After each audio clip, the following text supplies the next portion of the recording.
Yeah. Hey yo, hey yo, yo, hey yo. Glad to meet you. Hey yo, man.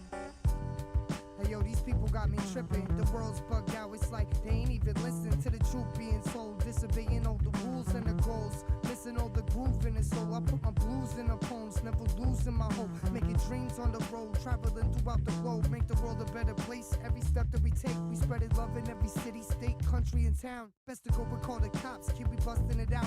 Hold the love that we found. Cause the unity is known just to bring the man down. It's a test of faith. This world we living in, yo, the stressful days got me trying to wrestle change. Turn the pin and lock the safe, it's an awful game. Trying to tussle with hate, that's why I use the love, kid, and overcome the pain. Numb out the dumb, just to wake up your brain. Yo, open up your eyelids and see the true facts. This life is headed down a one-way path, so there's no turning back, so you can't return. Cause it's love versus hate when you're living on earth. Yo, open up your eyelids and see the true facts. This life is headed down a one-way path, but there's no turning back, so you can't return. Cause it's love versus hate in this ugly world, yo. And so I heard this life could bring a man down. So careful what you wish for, it might haunt you right now. I try to figure life out with this head full of doubt. Spreading love in my sound, fighting back for the cause. I put my rap in a song and hopefully capture the stars. If this world was truly free, it would tax us for laws.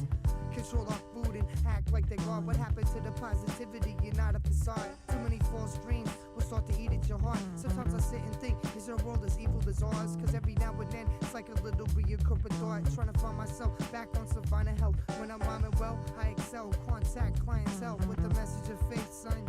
And good guidance, keep chasing your dreams. Even if you're facing lions with the heart of a giant, I keep the love from never dying. Yo, open up your eyelids and see the true facts. This life is headed down a one-way path, so there's no turning back, so you can't return. Cause it's love versus hate when you're living on earth. Yo, open up your eyelids and see the true facts. This life is headed down a one-way path, but there's no turning back, so you can't return. Cause it's love versus hate in this ugly world.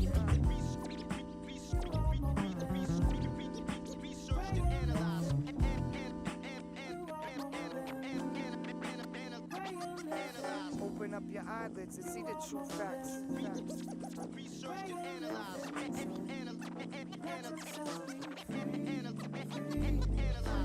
Open up your eyelids and see the true facts. Open up your eyelids and see the true facts. Open up your eyelids and see the true facts. Open up your eyelids and see the true facts. Where you're living, so let yourself be free, free, free. You are golden. Where you're living, so let yourself be free, free, free, free.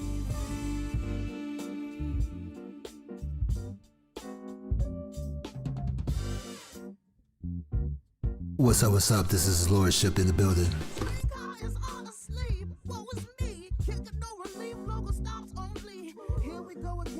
Tolerance is being bait late night right aside. I've been feeling spent.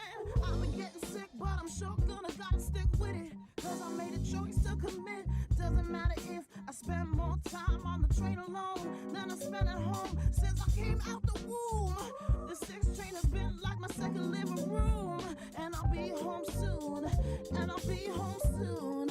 And I'll be home soon. Hey yo, I'm suffering, suffocating my place. He's renovating me and my relatives in a tight situation. It's a constant test of patience. To be honest, I'm tired of waiting forever and a day. These jobs never pay. A living wage, I'm living brave. Doing my best to save and making us in the cave. Too much stress today. I got less to say. Guess could say the life is struggle. Each month a hustle, taxing my mind and muscle. Hey yo, I'm sinking in the city's bustle. I rise, I juggle, I fall, I stumble. I flow, I fumble, I grow, I'm humbled. The tussle and trouble turns life to a tunnel.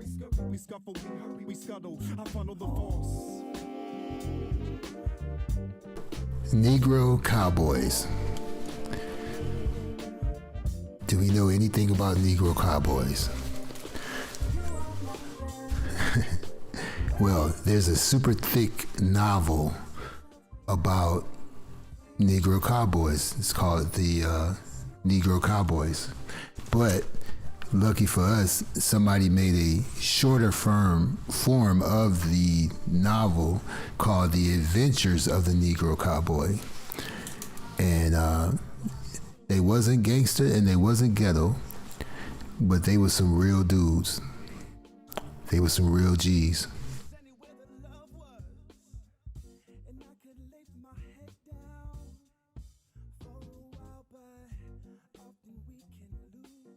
I was just trying to figure out earlier who was that person talking about, because you know, I have shows on several different topics, and this is not the first book I ever read from. I talked about 5G technology, Big Brother, George Orwell.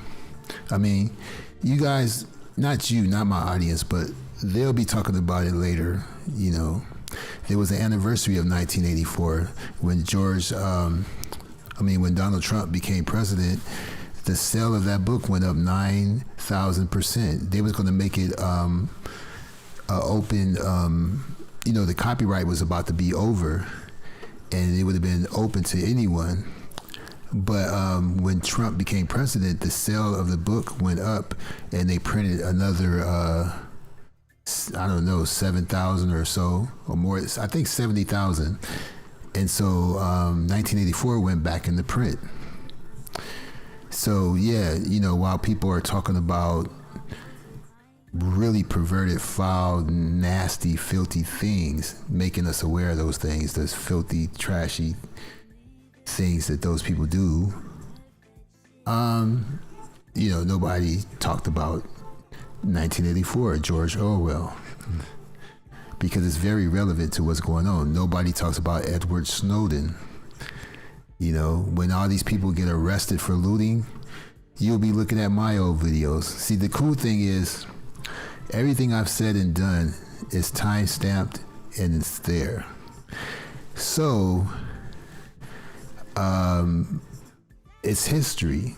So when people lie about me when I visit their channel, there is such thing called a history. It's time-stamped and documented.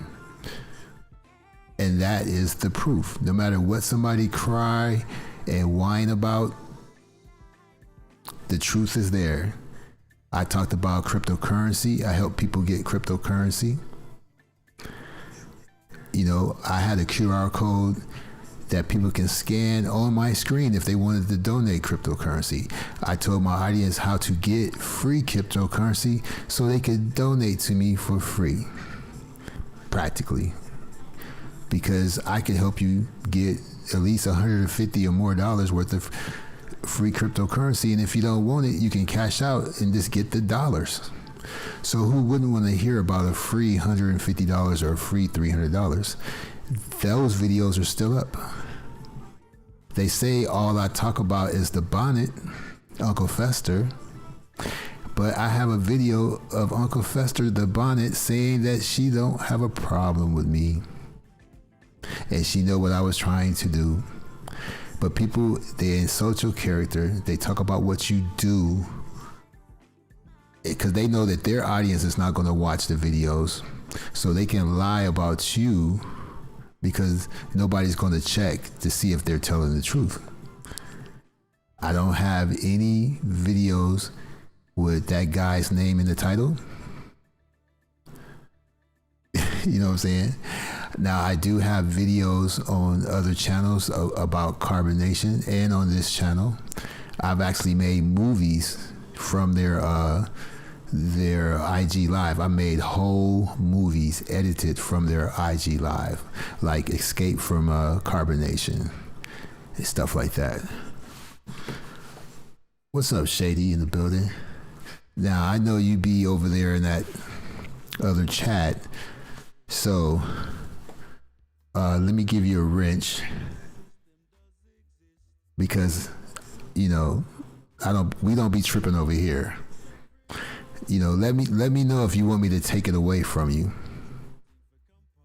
I mean, if you want to give it back, it's no hard feelings. You don't have to accept it unless you want to. But when you go back over there, they might hate on you and disrespect you.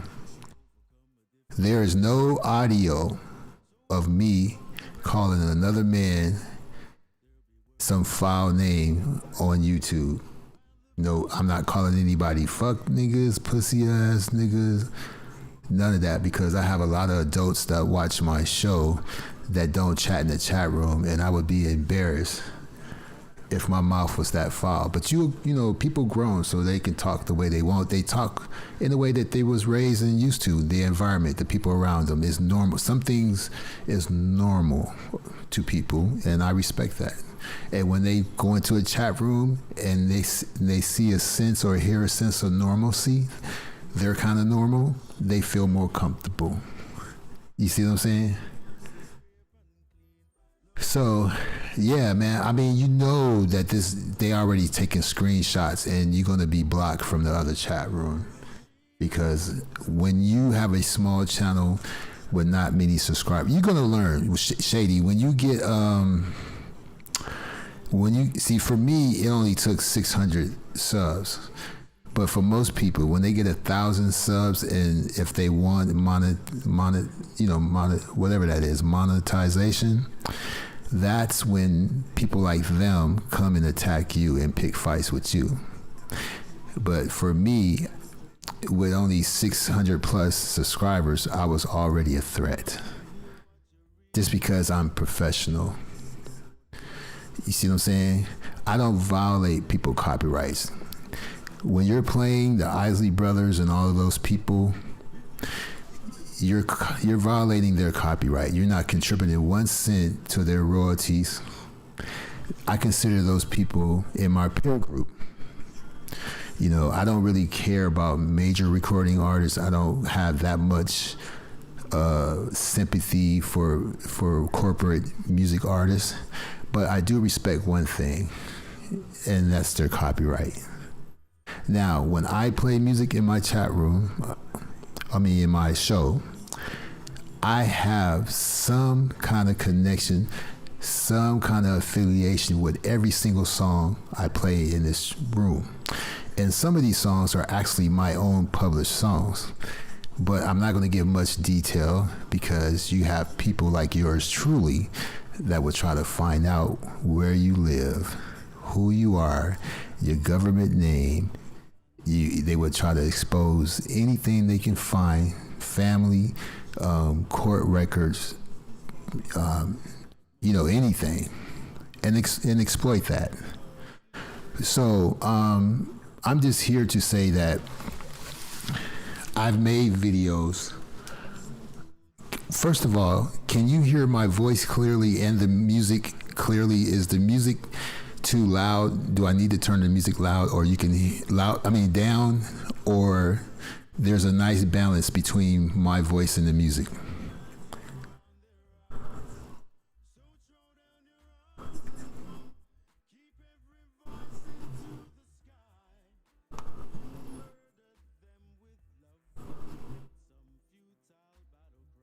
Let me see. Testing 1 2 1 2.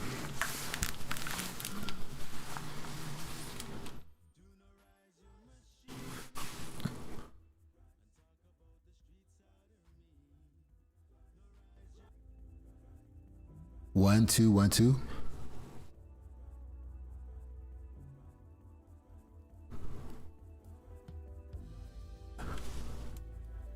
Mic check, mic check.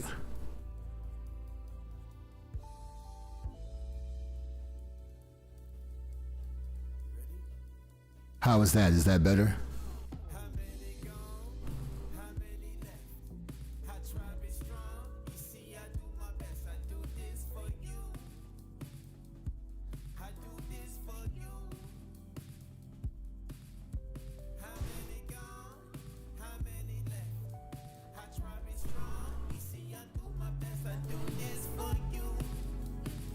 Check 1 2. This is his lordship.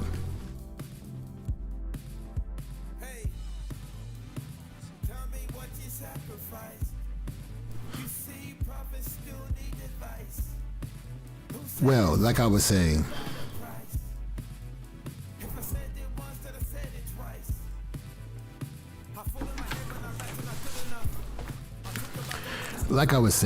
I have a history in music, as an artist in production. I used to podcast 10 years ago. And a couple of years ago, I did internet radio for a year and a half. based out of a station out of Ireland, but my time slot was suitable for the UK because I went on at midnight, and the best time slot was the best time slot for the UK. And there are 50 of my old broadcasts on Mixcloud and SoundCloud. And out of those 50 shows, because that's only a couple of years ago, there is no mention of anyone on YouTube, no mention of Nature Boy, nothing like that. And I'm playing the same type of music I'm playing right now. All independent artists, and I'm not violating their copyright because I get the music free from the label.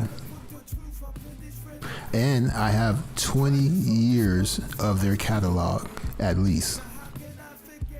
And this label is from overseas, and I met the owner. I've been there, you know, he's promoted some tours. Anyway, what's up, Observer? Oh, and they're going to be mad that Shady has a wrench. I could be trolling, like I could have did this for controversy, because at least I'm consistent. There are people with wrenches in my chat that don't like each other necessarily, but they are cordial when they're here. They are respectful when they're here.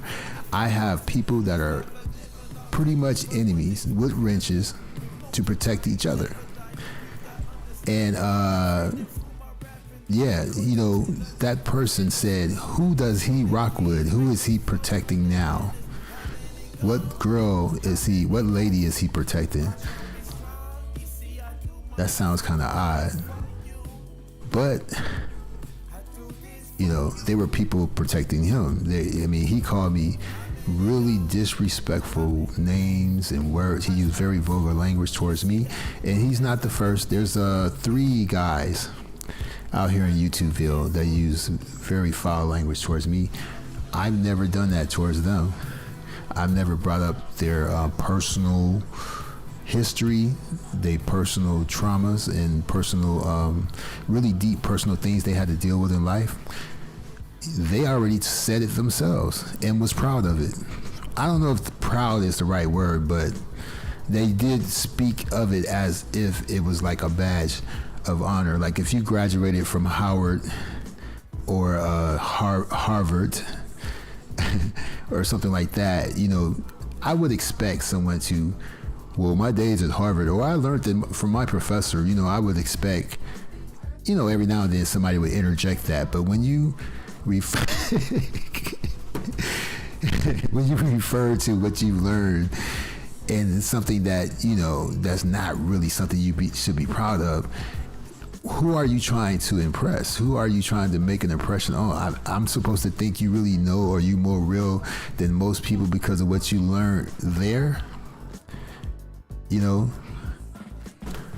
Yeah, you learned how to survive, I give you that, but don't think you smarter than the next man because what you did it to yourself.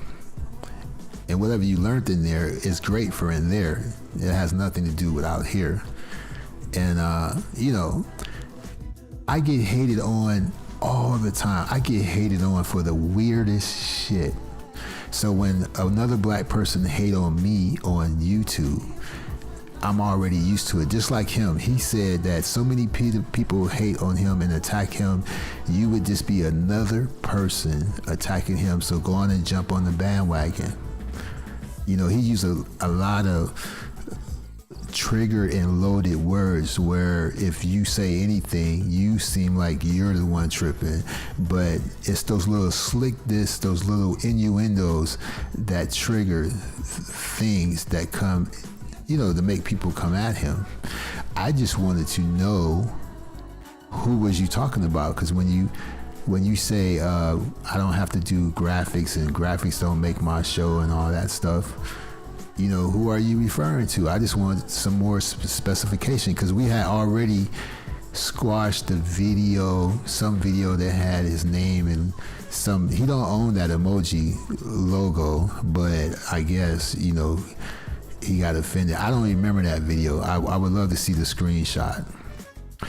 But there's no patents, there's no copyrights that's been violated. You see what I'm saying? And if you do a search on YouTube for certain words, there's a bunch of people that use that word and spell it the same way. I just got done trolling trolls that were trying to shame a cool artist on IG. No regrets. They couldn't handle me. They was weak. Wow. And it said it sucks because I like only a couple of people and only go to them. Look, you can go anywhere. Patty, hey, what's happening? I don't want you guys to be,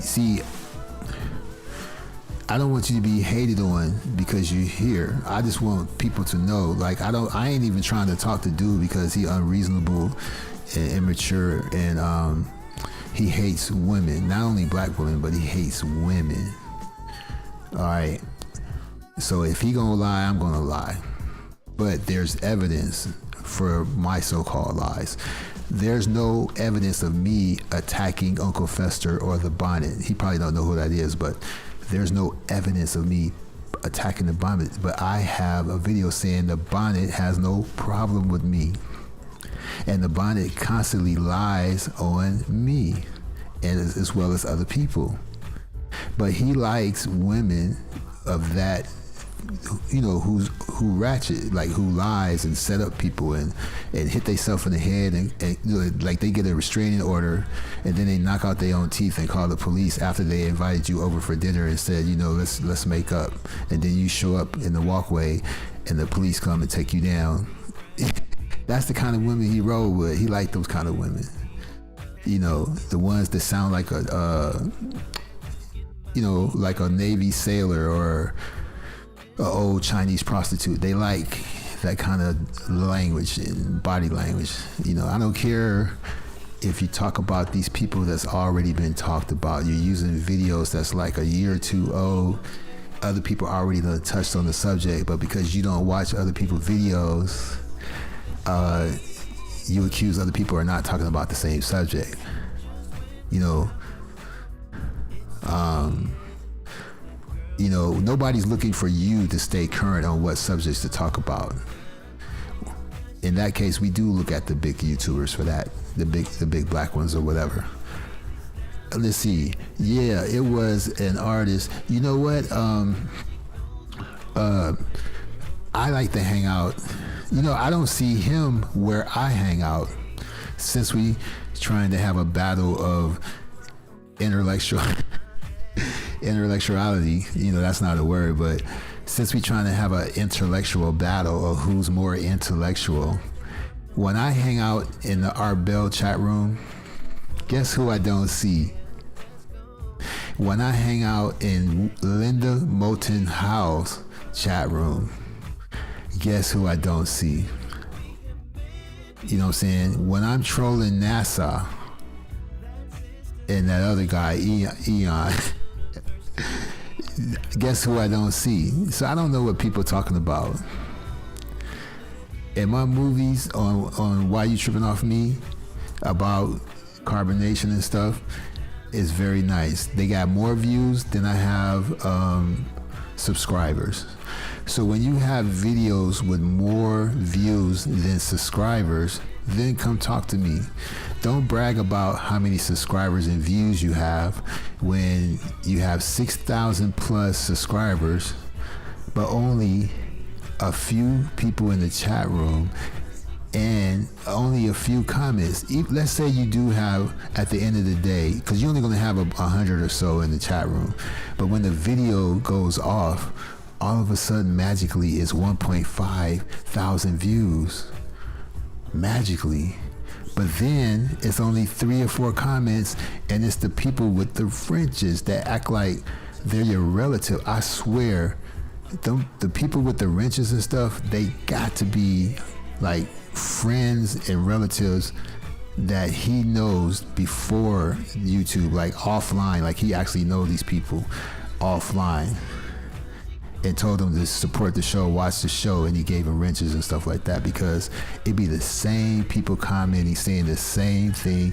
It's almost like somebody going to their cousin basketball game and they like, that's my cousin, yeah, and every time they dribble, they cheering. Like, they just, man, they didn't even take a shot. They just dribble in the goddamn ball. Let them take a shot first.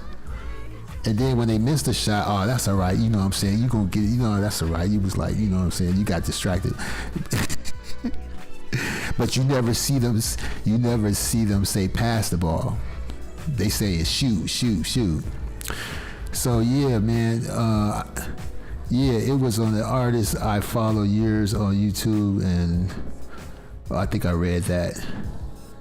I had more fun then, and I should have. Their only joke was, you're 30, I'm not 30, but even if I was. Now look, this is my own song right here that's in the mix that I made. I DJ'd this mix. The song in the background is my own song. And then the next song will be somebody I'm affiliated with. The girl on this song used to sing with Quincy Jones, Bill Laswell. She was in the Montreux Jazz Festival every year. They pay her $8,000 a day to sing in the Montreux Jazz Festival. And she was on Shaquille O'Neal's album, You Can't Stop the Rain. She was on 2 songs. One of the songs was called Just Be Good to Me, or something like that. Or it was a remake of Just Be Good to Me with Shaquille O'Neal.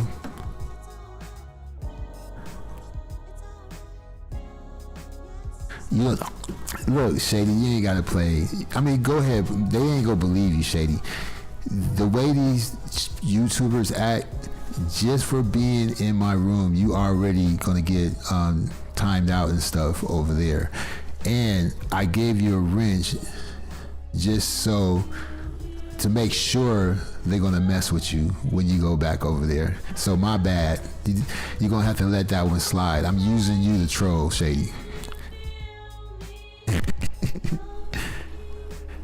Yeah, Shaq had albums, but this girl that's singing on my song right here, she sung on 2 songs on one of his best albums.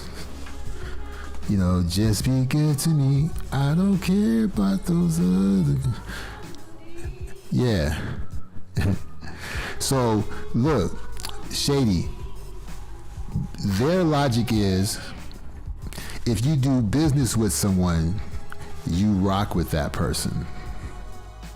If you in someone's chat room, you rock with that person. That's their logic. Because when you're a narcissist and a wannabe cult leader, you don't want to lose anybody to anyone, and you don't want them to listen to anyone. You want them to only listen to you, so when you lie to them, they're not going to verify it. So everything he said about me today was a lie.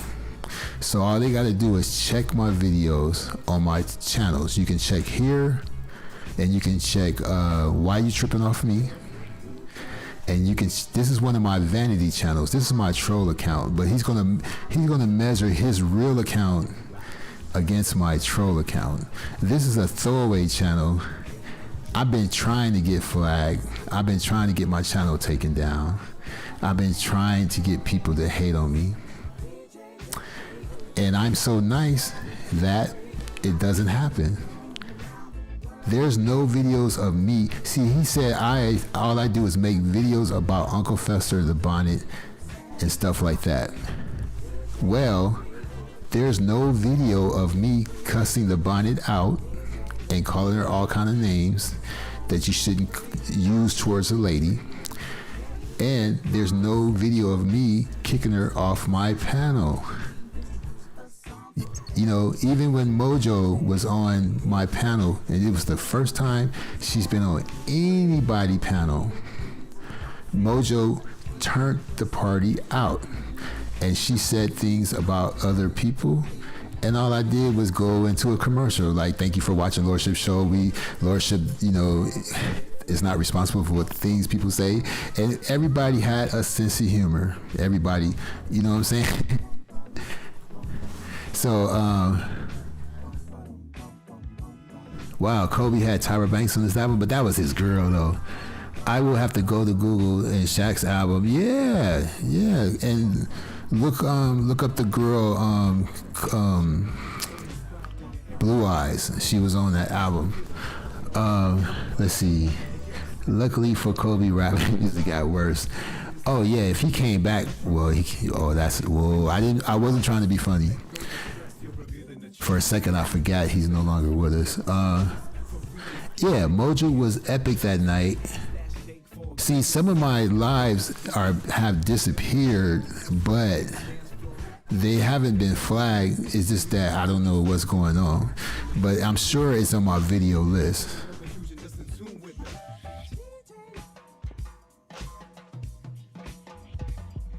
Oh yeah, I'm smooth with it though. You know, when I get creative when somebody, cause you know, I'm trying to remain neutral. And the only reason I made those videos today because I'm like, you know, when I go visit your channel, I get, you know, Slick this, and I've never done anything to you. You know, you mean to tell me that you are beyond criticism? If you made a mistake or missed a word in your show or got the wrong impression from something and somebody had a difference of opinion, you're clout chasing.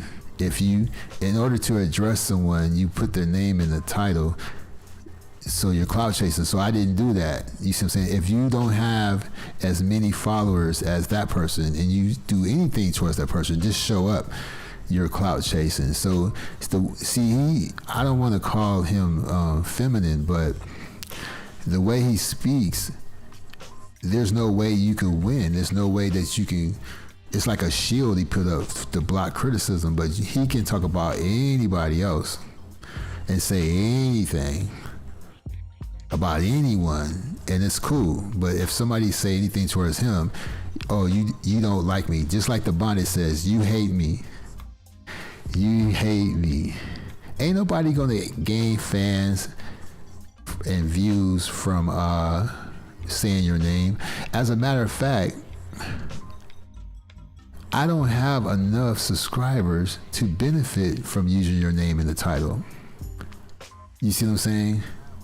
And because of the way I do business on YouTube, I don't even need monetization. So when you lie and say, I'm trying to get my views up and all of that stuff, it's a total lie, because you are concerned with views, and there's proof. You beg for the thumbs up. You beg for the donations, and when you don't get them, you'll make 2 or 3 videos with somebody on the panel, and that person strokes your ego, and then you whine and cry about how people are not supporting what you do. You are the only one I ever heard speak highly of you. You are the only one I've heard call yourself this or that, or what you have achieved or what you have done. Have you ever thought that other people could have did the same thing, but they chose not to for their own reason? There's a reason why I didn't call Mr. Marquez and do an interview with him. There's a reason why I didn't call anybody affiliated with that code and do an interview with them. You don't think they would love to talk to me? I have a history in podcasting. I have a history in internet radio and pirate radio. I have a history in music recording, video making. I have a history in screenplay writing, and it's all self-taught. My next show is going to be about traveling light and what equipment you can use to shoot film or video and record audio. So let me see here. He was so smooth with the censoring. I didn't even realize it at the time. I was dying laughing. Yeah, it was crazy. Right, I'm neutral as well. At least I try to be. Well, your neutrality has been damaged today. Y'all hate me. Y'all want to see me dead. Yeah, it's the same thing. If you have any kind of quirks or opinion about anything that he has said, you hate him and you don't like him, just like the bonnet says. How come this is YouTube? If you want to address someone, you put their name in the title and you make a video. You don't hit their email. You don't do any back chats. You don't hit them on Instagram. You don't email them. It's video to video, live to live. And you don't have to be on their panel, on their show, so you come on, get on a panel. When I've seen you make fun, you let black women come on your show and y'all make fun of them and let them embarrass themselves for a long time. You just let them embarrass themselves. But I don't say nothing about that. I don't start hitting people in the back chats. I don't be, hey man, you know what I'm saying? You see what he doing? No, I don't do that. So I don't know what the beef is. I don't know. But my presence is strong. You know what I'm saying? They act like Dracula walked into the room. A lot of channels act like that. What's his name? Squeaky Suicide? He didn't know that that Dracula came into the room, but one of his moderators said, "Oh no, get him. He's a troll." Okay. All right. You know, it is what it is. So, yeah, I've been zapped in Jazzy. What's that lady with the tattoos and military? Shot her boyfriend or husband. Lady La.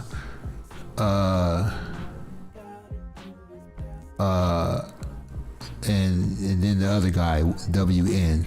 You know what's funny? They all have something in common that I don't, and that's why I feel like they're hating on me. I can't help it because I'm square. Yeah, I don't, you know, I don't have no connections like that. I don't know any body that can handle my business for me. I don't, you know what I'm saying? Like, all I have is like, you know, I took my test so I can purchase a gun in my state. I'm about to take my test for private investigation. I have other licenses that you know, accompany that. But I don't really, I mean, I used to, like 20 years ago, I knew some real niggas. And they have I just missed a reunion. They had a reunion a couple of days ago from the old neighborhood. And I said, man, I ain't going to no goddamn reunion because let it be me go to the I never got shot or anything. Well, we got robbed one time, but I was 16. But ain't nothing ever happened to me in the hood then, and then I go back for a reunion, and then something happened. That would be the perfect irony. Plus, there's a couple of people that if I saw them, I know they wouldn't recognize me. And from that robbery, and I don't know what I would do to them on site. So I remove myself from that situation. You know what I'm saying? Where we at? I don't have no problem with her. And you're right. You better watch what you say. They are screen shooting because every time Suicide or World or somebody has a issue with me, it's because of what somebody, just like Labanya says, you be listening to what other people tell you. And then he said that he watched something but only listened for 9 seconds. So how can you really know what a person is saying in 9 seconds? I think the worst video I made wasn't even the video proving that Fundi was, you know, like wasn't what he was portraying her, which wasn't dissing him. But in that video, you saw him dress up like Nature Boy with a scarf on his head and a wrap around his waist. and he was acting just like Nature Boy. He was out in the yard. It was the only video that he ever made where you saw him outside, because all the other videos are in the garage or closet or wherever the hell he be. But this one video, he had his head wrap, and he had on the wrap, and he was acting like he was Nature Boy. But it's a problem when anybody else talks about Nature Boy. If I had an interview with Nature Boy tomorrow, he would go live tomorrow and say that I'm Team Nature Boy, I'm working with him, only because the conversation would be civil. But him, just because he cussed Nature Boy out and threatened his life, we haven't forgotten none of that. We supposed to think he's a real one, and he did a good job, and he showed him who's boss. And he showed us that he's a real nigga and Nature Boy's a fuck nigga. So, you know, that's the world he lives in. I can't compete with that. So he's never gonna be cool with me. But I don't judge people. I don't know what background my audience have. I don't know who has a record and who don't. I don't know who's educated and who's not. This is the Civic Center for, you know, deep thought. This is like a civic center where people, you know, talks, whatever they're doing. I don't be in people's business like that. Look, just because you live in the hood, see, this is what I'm saying. Even if I've been to the pen, you would never know. You could be somewhere and not let that be in you, not live in you. Now, I know a lot of people respect certain people for the terrible things that have been in their life. But I'm gonna tell you that I've gotten respect from dudes on the street, you know, because they reached a point in their life where they feel like that street shit is nothing to be proud of. I ain't gonna even say this one guy gang affiliation, but this dude was like 7 foot tall. He got the tattoos and everything. And one day he took off his shirt out in the parking lot because it was hot or whatever, and he just got off a truck. So this young dude about 20 something was like, respect. And then this other dude that was like 45, he saluted him, and I had a blank stare and no expression on my face. And the dude that saluted him, he looked like a fool. It's like, nigga, he ain't proud of that shit no more. He don't give a damn. He about to have a baby. You know what I'm saying? He got a baby on the way. You think he care about all that stuff? He's trying to be legit, work his job. He ain't trying to get no respect from you. You look like a sucker saluting him. And me, I can't be fake. I just turned my head and had a blank stare and didn't say nothing. And then we considered with the conversation. You see what I'm saying?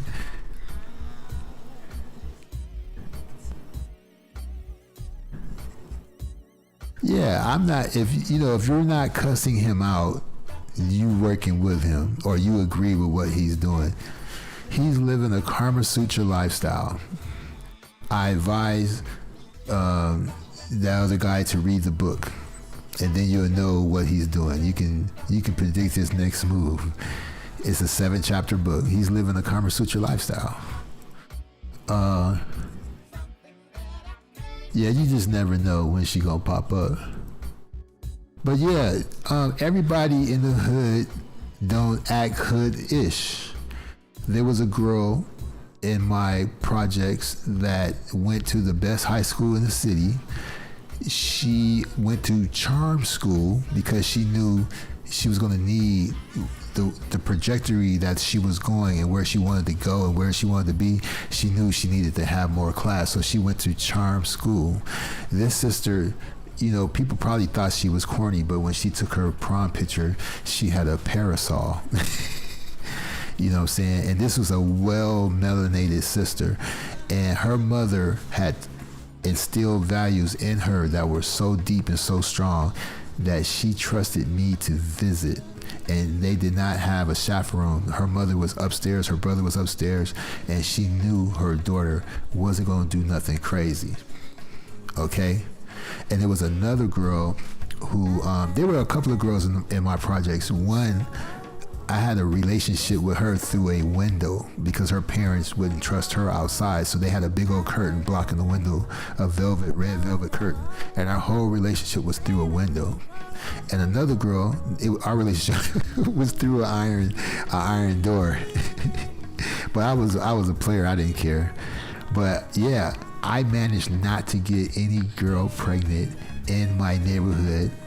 And a lot of girls managed not to get pregnant. But the girl who I had a relationship through the curtain, there was a guy down the hill from her, and I was the guy up the hill from her. The guy down the hill, as soon as she was let out the house, he touched her on the shoulder and she got pregnant. They got married and divorced. Another girl down from her, Sutton told me not to go there, and I got up and went back home. Ran into her 10 years later. She had 4 kids and full-blown, uncurable, full-blown AIDS. So I follow my instinct. I could tell you some hood stories, but I don't want you to respect me or think highly or put me on a higher level or consider me a real nigga because of my experiences from the past.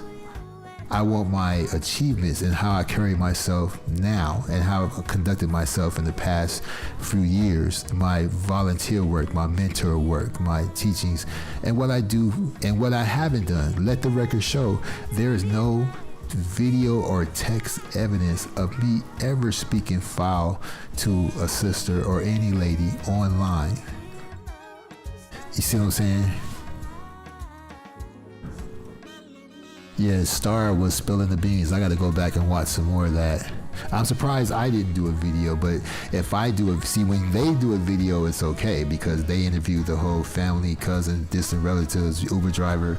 But when I make a video, I'm trying to clout chase, even though we have a history of someone clout chasing dead people and other people to build a channel over the years. You see, but anyway, I'm in the wrong. So if I appear in your chat room, I'm on some fuck shit. I'm on some negative shit. I'm here to start some bullshit. Even though I thought, that was squashed because I did he tell you I've been on his panel before?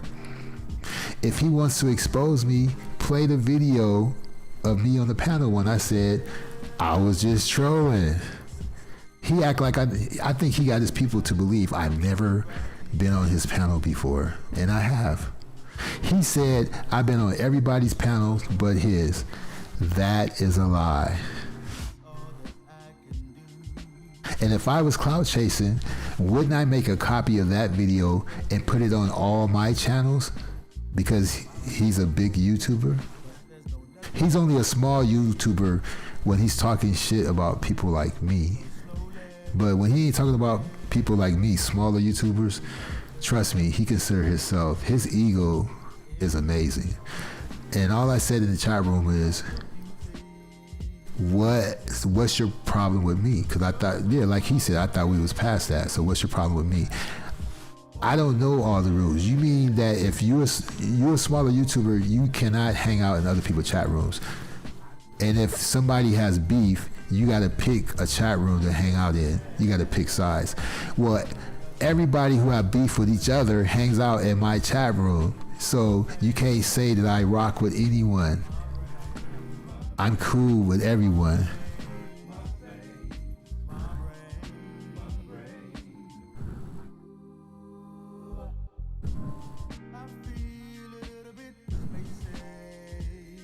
Nah, see, this is what I was saying. Yeah, I don't be disrespectful. Look, this dude was like one of those guys, you know what I'm saying? Like one of those dudes, like in a big time, like Chicago gang affiliation. Yeah.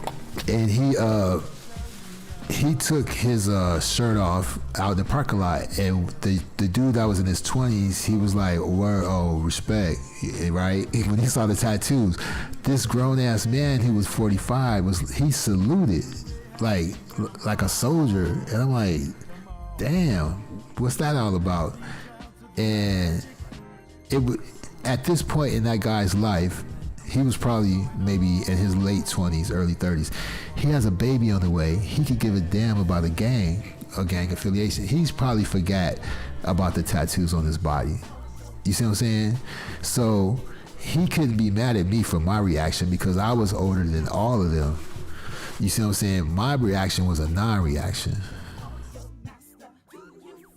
And the dude that saluted, he had other intentions. He borrowed money from the guy and never paid him back. And since he knew the dude wasn't in that life or trying not to be in that life and he got a baby away, he knew it wasn't much he was going to do to him at that time.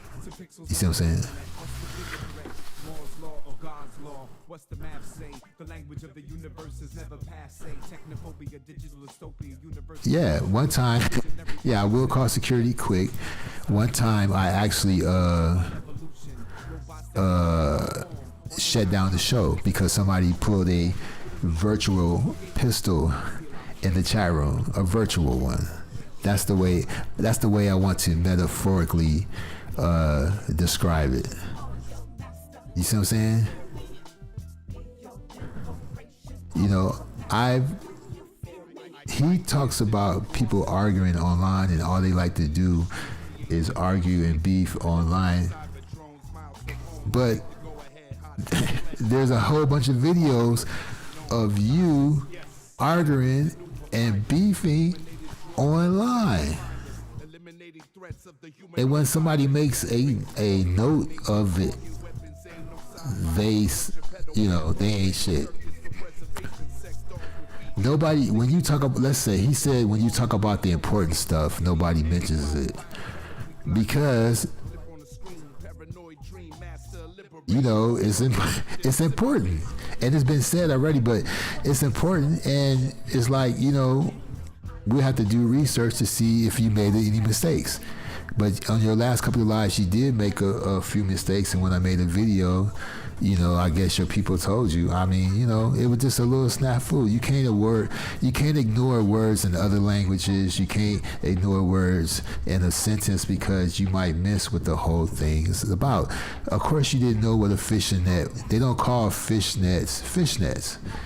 All right, you thought the word was travel, but it wasn't travel. It was a French word for fishing net. It might not even be French, but it's who knows? You know what I'm saying? So, I don't have a bunch of Nature Boy videos. I do have videos on important things. So that would be incorrect. I've read from books. I made several Black History shows, and during February, did he make any Black History shows? No, that would be incorrect. Do I have any videos, even if the person is disrespectful and foul? Do I have any videos disrespecting women? Negative. Do I have any history that's on paper, that's in the press?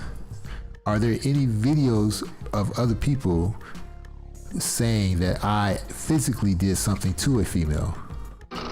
Negative. Have I ever been punished or convicted for doing something to a female? Negative. Are there any rumors or stories or people looking for me right now because of my history? Negative. Do I go around messing with people for no reason? Negative. Are there people on YouTube that's threatened by my presence, surely just for no reason at all? Verified. Are people afraid of me based on rumors and incorrect information? Verified. If people took the time to really evaluate my videos, they probably wouldn't feel as disrespected as they do.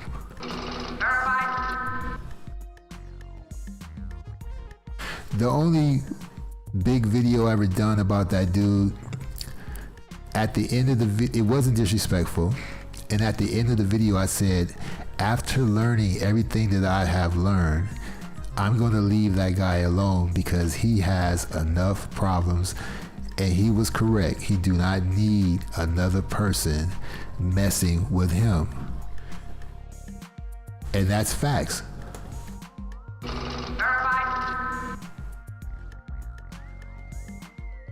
But I was called a pussy nigga, a fuck nigga. I never used those words towards him. When people use those words, it's like they're backed into a corner. They feel very threatened. See, you don't understand the game. He's trying to say, everything he said about me and people who talk about Nature Boy, he really talk about himself. Because if I'm not using those strong words towards you, and you use them towards me, that's going to make me want to use them back at you or take it up a notch. And I'm not going to fall for that because everything you said about me. Inaccurate, data in error. You see what I'm saying?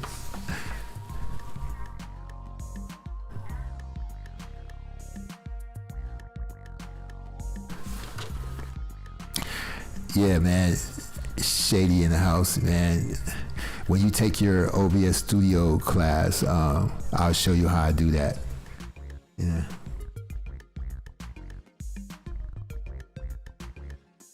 But you know, if you take a class from me or buy an intro, that means you rock with me. So people that hate me is gonna hate you.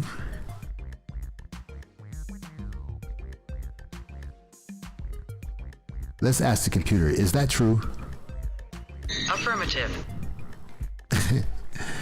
Just because you show up in a person's chat room, that means in their logic, you rock with them.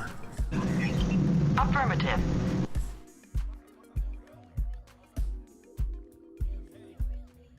When you show up and when you make a comment in somebody's video because you have something you want to say, if you don't want to go along with the crowd, or if you do want to go along with the crowd, or if you want to laugh, or you want to say something, you want to voice your own opinion, and you're not part of the group think, what happens?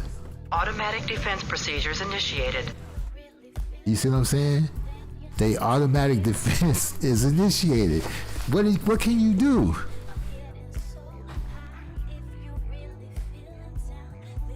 Look, people pretend like they're trying to help people squash their beefs and stuff like that, like they're trying to do society a service, or YouTube black sector a service, but it's all a scam because they're laughing in the background.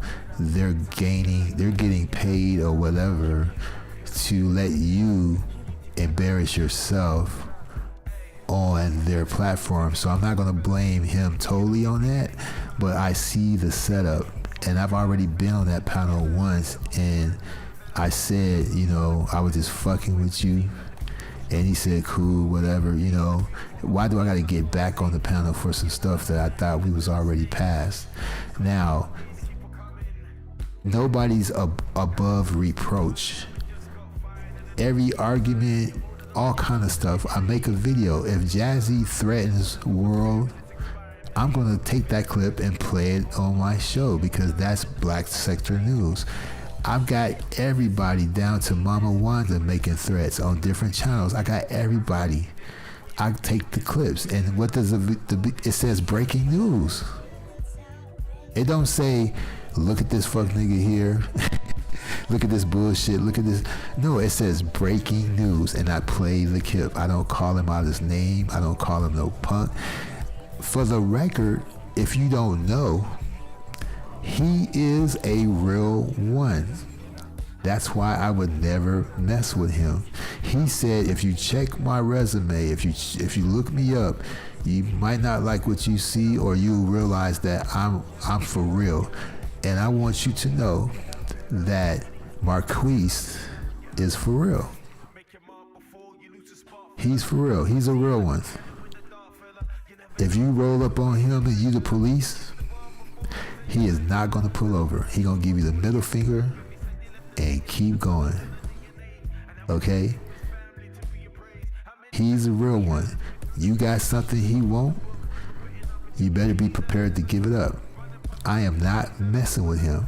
I don't know why he thinks I got beef with him. There is a video of him telling you how to find out somebody's IP address and their location just through a email. He made like a long video a long time ago explaining in detail how to get someone's IP address. He is a real one. I didn't make the video, he did. And everything else in his background, which I have not mentioned, that I saw, I'm glad that he's trying to do better now. I am not trying to stop him from whatever good that he's trying to do now.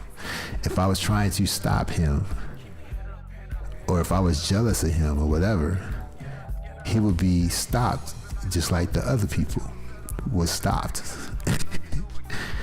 It ain't hard. You know, just like Nature Boy, if they wanted him down, he would have been down a long time ago, because you could either do it yourself or pay somebody else to take his channels and everything, get him erased. But, you know, everybody's profiting off of that situation. You know, just because you talk about other stuff while you wait for him to go live again, that don't mean shit. Ain't nobody watching that shit. And then you make an excuse for that. I don't make no excuses. When I talk about NASA and the black astronaut in a plane accident, a secret testing of a high performance plane, and 2 pilots was on the plane. It was a white one and a black one, but the black one died when the plane crashed, but the white one was still alive. They didn't want him to be an astronaut. I did a whole 3-hour thing on all the black astronauts in NASA. The whole story. The second astronaut was going to be a part of the space program, but after they killed Kennedy, he was forced into retirement to save his own life. But I guess that's not important either. You see what I'm saying? So when people accuse me of not talking about topics, he said nobody care about NASA. I can talk for days about NASA, not only the black astronauts and what they had to deal with, but I can talk about what they did to white astronauts and everybody else. You know, there's at least 2 murders on NASA's hands that was deliberate. Okay, but one of them was he was just a test pilot, but he qualified for the space program, but they took him out before he could be in the space because they didn't want him there. And the other astronaut, he had disrespected the space program right before the first Apollo flight. He put a lemon on top of the capsule in when he was doing a press expose, and he was a test pilot too, and they was like, oh no, they wasn't going to accept that disrespect. So they had a test launch, and they killed him and somebody else inside the capsule, and then the capsule caught on fire. So he was dead before the capsule caught on fire. But anyway,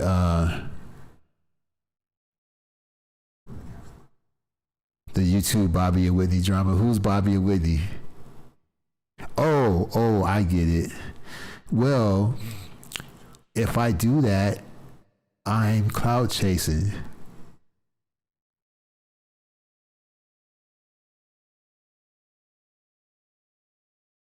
Well, hey, what's up, Latanya?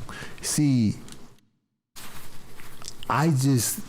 whatever I think that's, you know, I'm like a news pamphlet. If I see a couple of things, I make a note of it. It says breaking news. It says Lordship opinions and thoughts. It says 280 or 380 seconds. I don't know what it is. I forgot, but it says 280 seconds. These are not troll videos. These are commentary videos with intros and outros. I don't even stop the video and try to speak for you. I let the video speak for itself. I have a video with Styles speaking on how he would kill his own mother and how much he hates his own mother. And what he said to his girlfriend about what he would do to his mother and what he told his mother directly. I didn't make that video. He made it. He made it public. I didn't question his manhood when he was doing all that other stuff in the video. I didn't make no video of him dancing and wearing those kind of clothes and stuff. I just made the video of the what he said about his own mother. So I never heard Jazzy speak the way she did today. She threatened World News with one of her exes. I don't even think, or the father of her child, I don't even think he know what she said. And because of what she said, if anybody knows him, they might look into him. She said that he pistol whip people all the time, that he's capable of pistol whipping someone. His hands is as big as World News' head, and when I get through talking to him, he's gonna make a visit or something like that. So you putting someone in the cross. Just like when the bonnet, all I did was put a pin on that. I just pinpointed that. I love threats. I love, on one of my other channels, at least 4 or 5 videos are threats from different people with the pistol and everything on the screen. And my fans know what that other channel is, but the name of that channel offends some people, but I don't know why, because the symbols I use have a symbol of Africa and all kind of stuff like that. And the way it's titled, it was actually a good idea. So you can take credit of using that word before me, but other people used it before you, and all you got to do is do a search on YouTube. So yeah.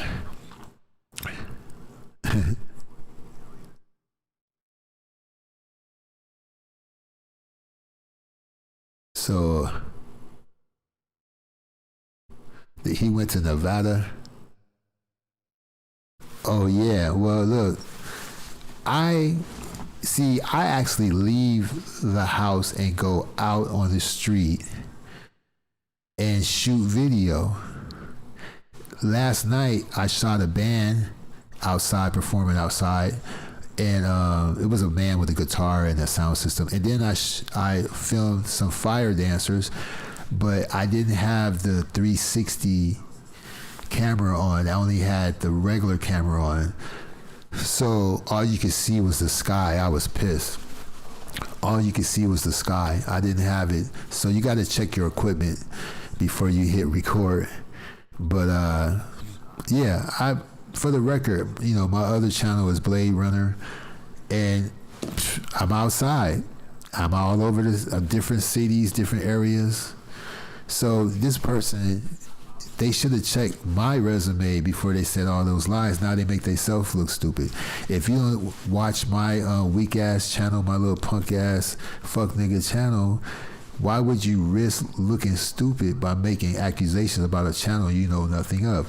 All my80s have great, excellent videos, excellent sound, no copyright violations.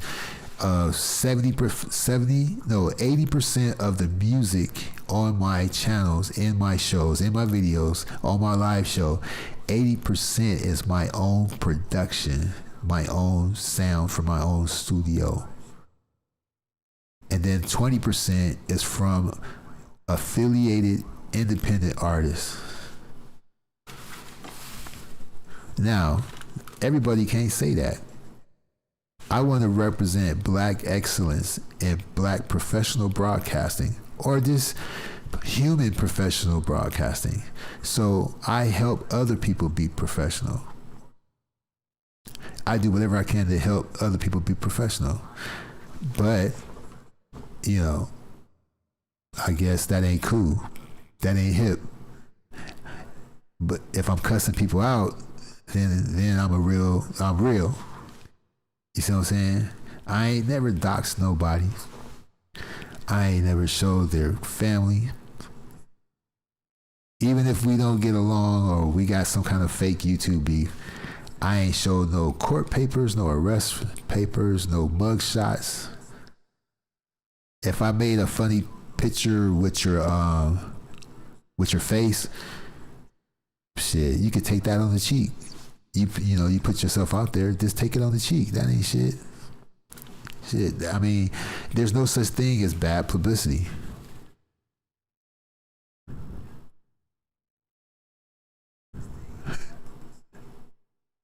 Oh, right on, Patty.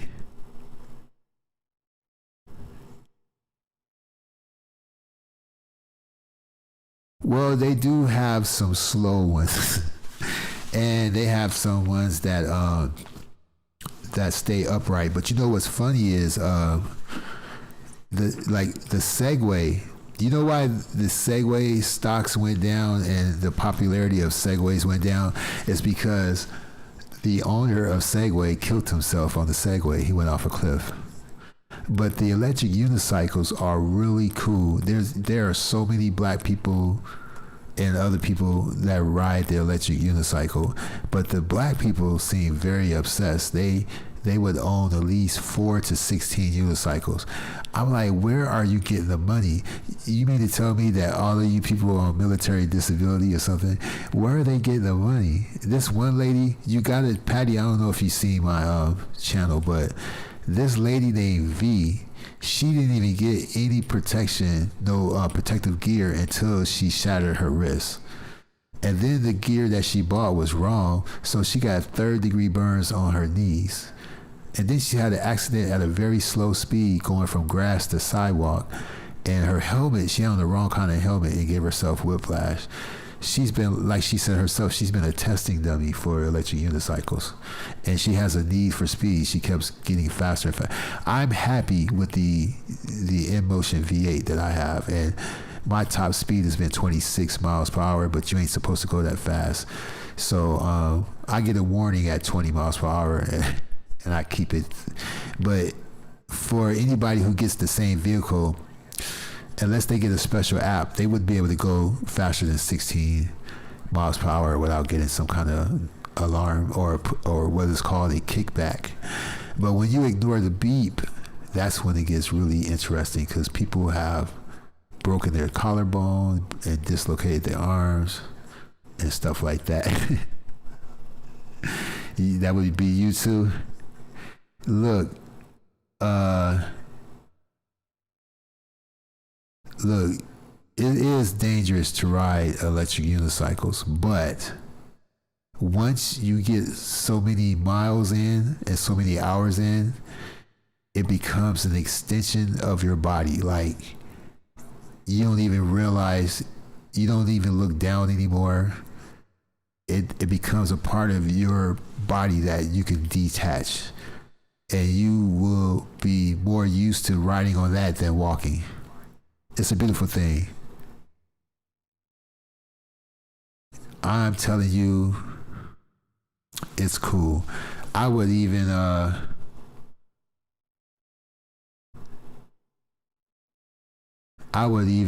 like to show, I would love to screen share a video of some of the accidents on the electric unicycle. Let me see. Let me type in EUC accidents right quick. Okay.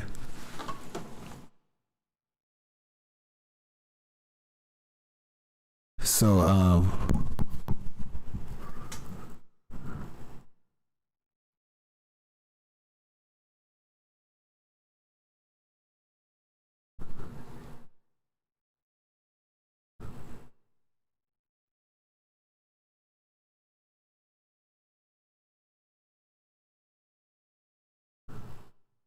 all right, let me see something.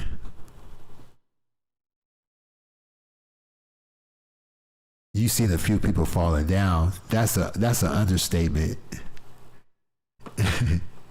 We talking about 33, 40 miles per hour. So give me 1 second to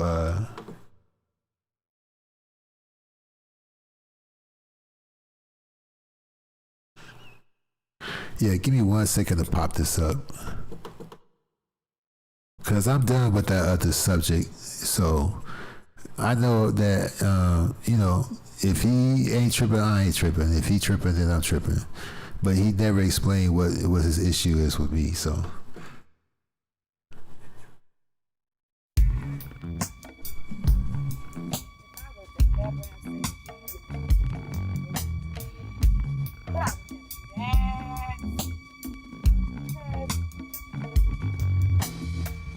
Uncle Fester, do the Uncle Fester. Uncle Fester, do the Uncle Fester. If you got one arm, then you can do your best. Look into the camera when you do the Uncle Fester. Percocets, all on the dresser. 20 for 35, can't charge any lesser for we. No friends, no spouse, no dog. No paper, no cheddar, no job. 16-hour streams, cause we got to do it live. We got no views, then we fake a suicide. Once you look at the screen from the corner of her eyes, you can tell everything she says a bold-faced lie. Uncle Fester, do the Uncle Fester. This is his Lordship, Uncle Fester's remix. If you got one arm, then you can do your best. Look into the camera when you do the Uncle Fester. Uncle Fester, do the Uncle Fester. Uncle Fester, do the Uncle Fester. If you got one arm, then you can do your best. Look into the camera when you do the Uncle Fester. Uncle Fester, do the Uncle Fester. Uncle Fester, do the Uncle Fester. If you got one arm, then you can do your best. Look into the camera when you do the Uncle Fester. Uncle Fester, Uncle Fester, drive my Tesla. I'm impressed when I meet a professor. I always chill, put my keys on the dresser. I reach back, I peek my ancestors. I really like to sit down with investors. Do the Uncle Chester, do the Uncle Chester, do the Uncle Chester if you really feel fresher. Yeah, this is Lordship, freestyling. This the remix, I hope you're feeling it. It's going down. Yeah. Yeah. Let's do this. Mute, M-U-T-E, baby. For real. This is his Lordship, Uncle Fester's remix.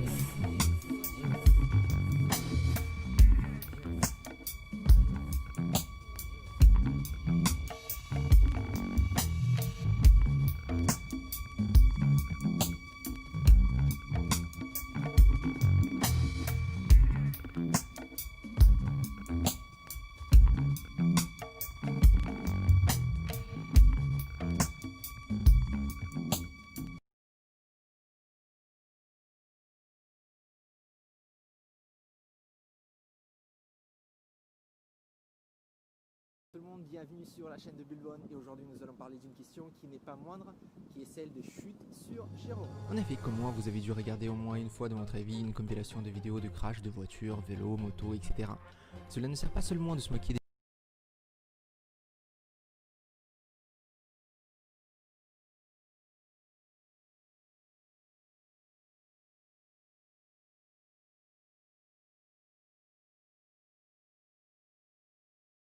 des gens qui crachent et de se dire que cela ne vous arrivera jamais, mais cela permet également d'apprendre sur les erreurs des autres, les risques, les dangers qui nous entourent. C'est pourquoi j'ai décidé de faire ma première compilation de crash en gyro pour qu'elle nous serve d'exemple à tous et nous apprendre pourquoi il faut apporter des protections et faire très attention. J'espère que la vidéo vous plaira, donc n'hésitez pas de commenter, mettre un like et de vous inscrire. Enjoy!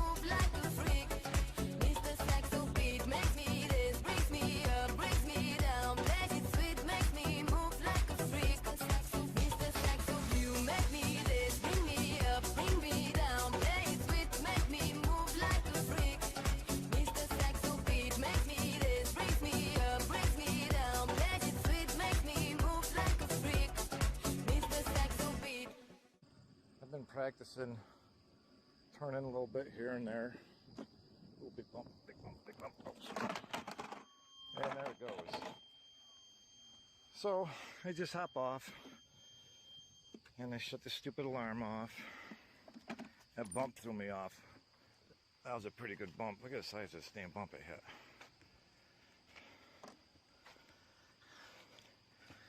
Look at that.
Oh boy. Oh, you okay? Oh, people of YouTube love when grown-ups fall.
Фонарик жив.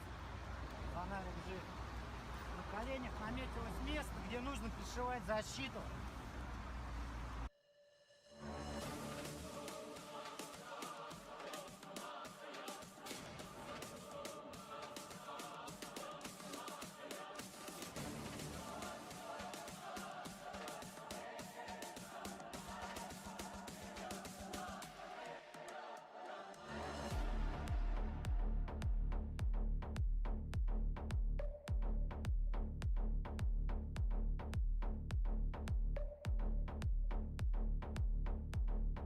We're gonna race it 9-1 against long board, right? So, okay, and I count 1, 2, 3, right? Ready? 1, 2, 3.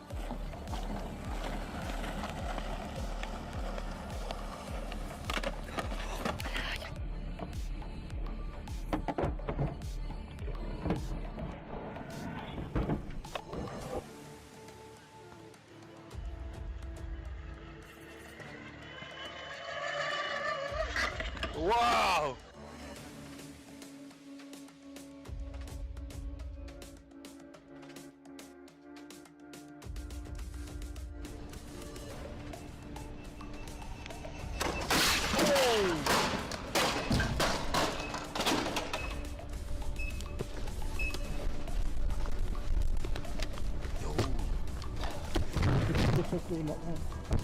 Don't hold it. Don't hold that one. Don't hold that one. I'm good.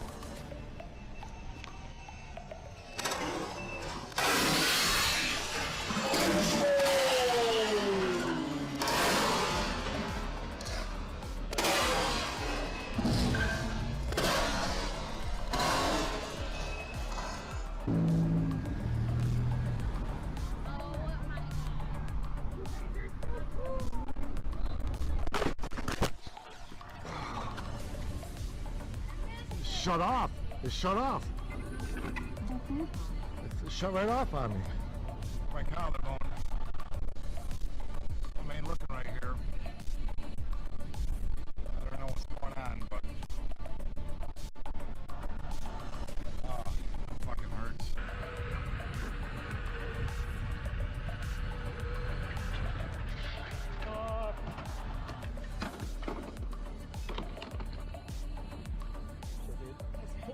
I got that.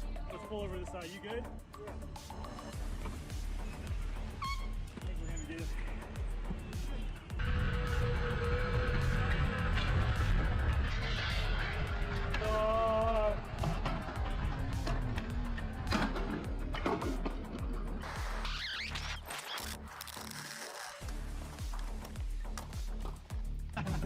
Check this out. You might have something here. Oh yeah. Oh wow. Oh, your elbow too. We gotta get that cleaned up. So here's the outcome of the fall. This pedal's fine, but if you look here, this pedal is totally bent, and there's some friction to open and close it. So I think one of those pedal rods is bent pretty badly here. But besides that, we have some damage here in the front too. That should pop back in though. Here's the damage. His visor broke.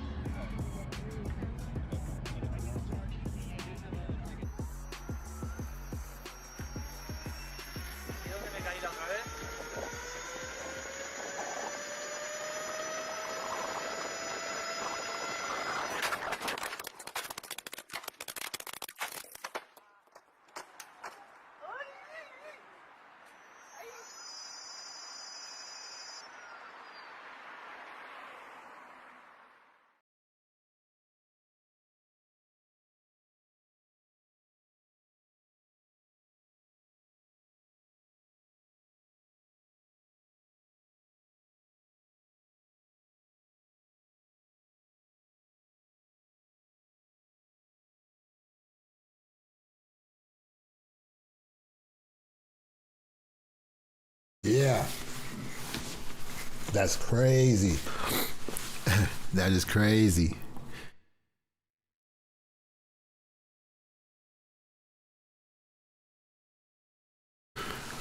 This is clout chasing too. You know, anything you do with a reference you know, is cloud chasing. You can't do nothing, you know. But anyway, let me find something else too. I ride the V8 in motion, so you can look the price on that, and you can look up the model, the in motion V8.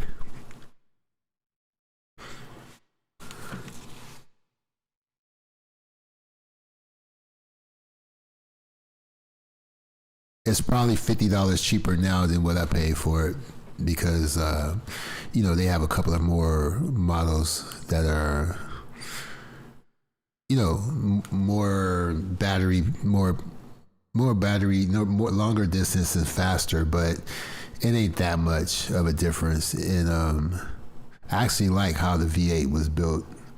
It's like the BMW of electric unicycles.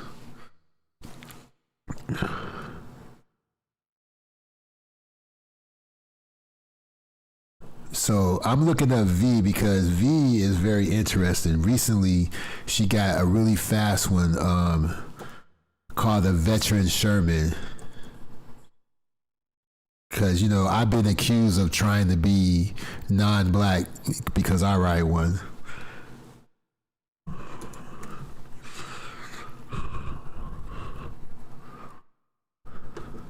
So we're going to look up your sister. She got to be at least 37. Okay.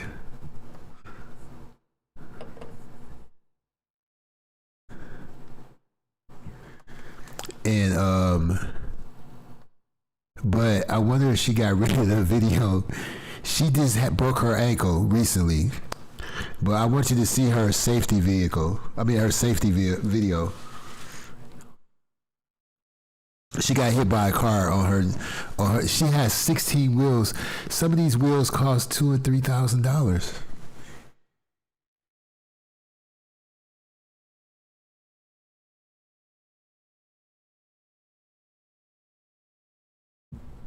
Somebody get her. Can somebody get her?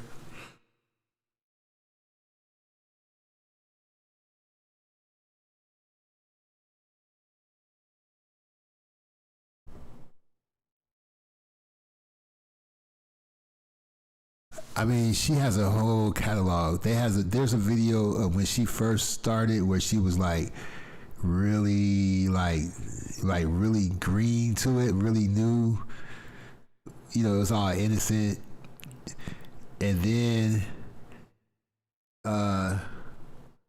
you can see how her obsession just took her to more and more risky behavior.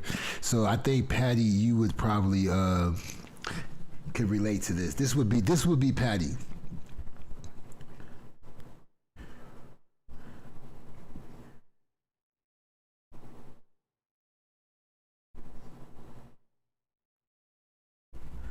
I'm just trying to find that right one.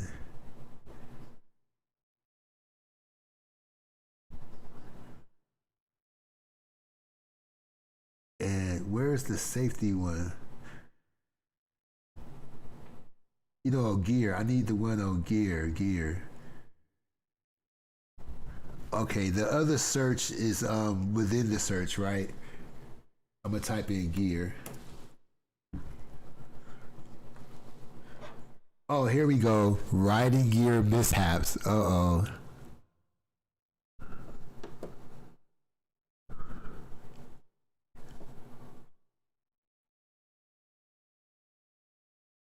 Let's see what this is about.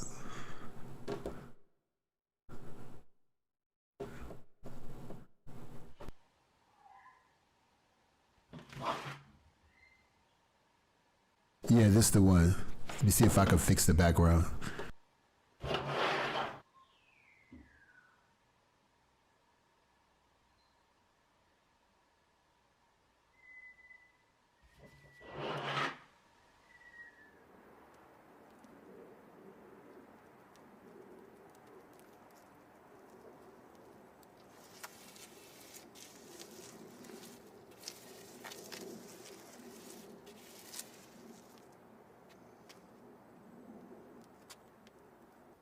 Stay tuned to the end of the video where I announce the qualifications for the chance to win the Ollie Park polarized motorcycle riding glasses with the full lens kit. So let's cue this video. What it look like, what it be like, what it do, YouTube? This is V coming at you to talk to you about a very important topic that we in the EUC community just love to hate, and that is riding equipment. Now, there is some bone of contention wherein you have, on one hand, there's individuals that do not feel the need to wear any equipment, and on the other hand, there's some of us that do feel the need to wear equipment. However, like myself, I started out on the right hand. Wear any equipment. That probably more so came or stemmed from initially having an EUC that basically went 12 miles per hour.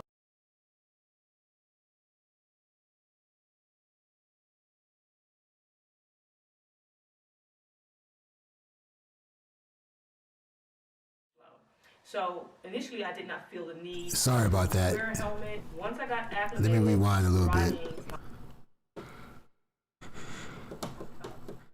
That went 25 miles per hour. The EUCs we have currently, it's fairly slow.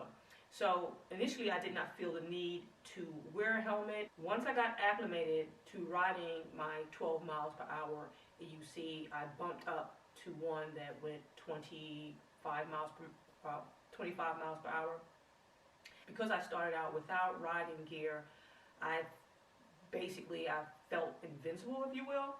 So I would go out with this 25 miles per hour wheel, and a lot of people would caution me that I should at least at a minimum wear a helmet.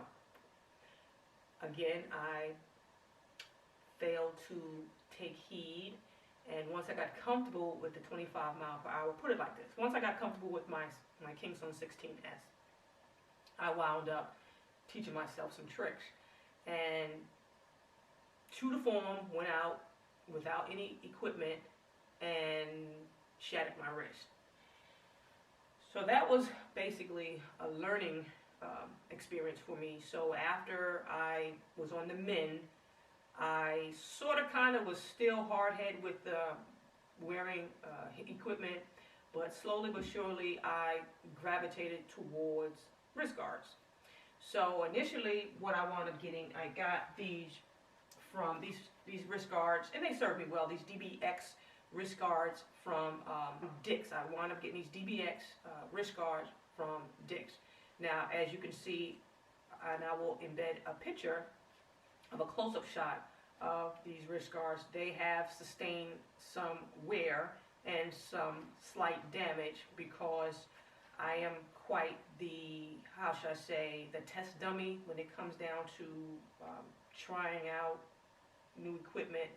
So I tend to go overboard with my riding capabilities and tend to take a fall.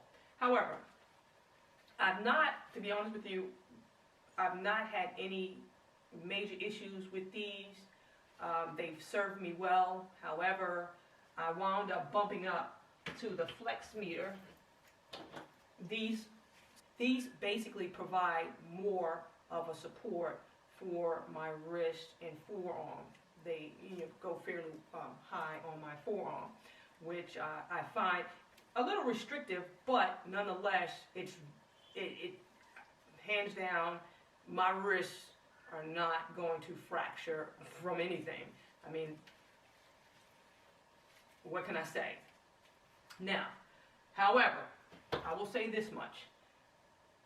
In my review, I had, or put it like this, in my quest to find the proper riding equipment for me, I found that not all riding gear are equal. And what I mean by that, now I started out with, again, my DBX wrist guards. Then I wound up purchasing the 888 knee pads. Now, again, I will embed a photo. You can see the damage sustained on my knee pads.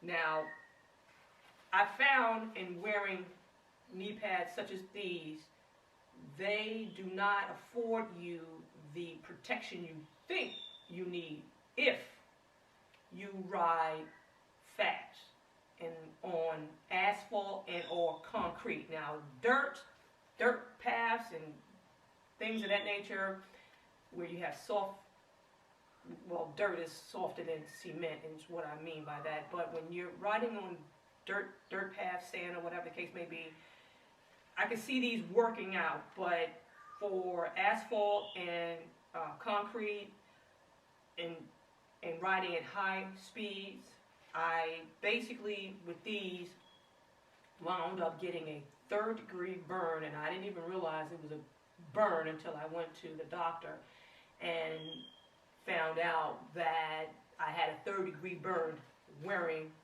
these type knee pads. And what happens is, because you have this plastic coating, or this plastic where your knee joint would be, what this does, it acts like a sled, if you will. So when I was booking, I was doing over 25 miles per hour on my King Song 18L, and I hit a divot, and needless to say, I slid forward, and as I slid, these slid as well.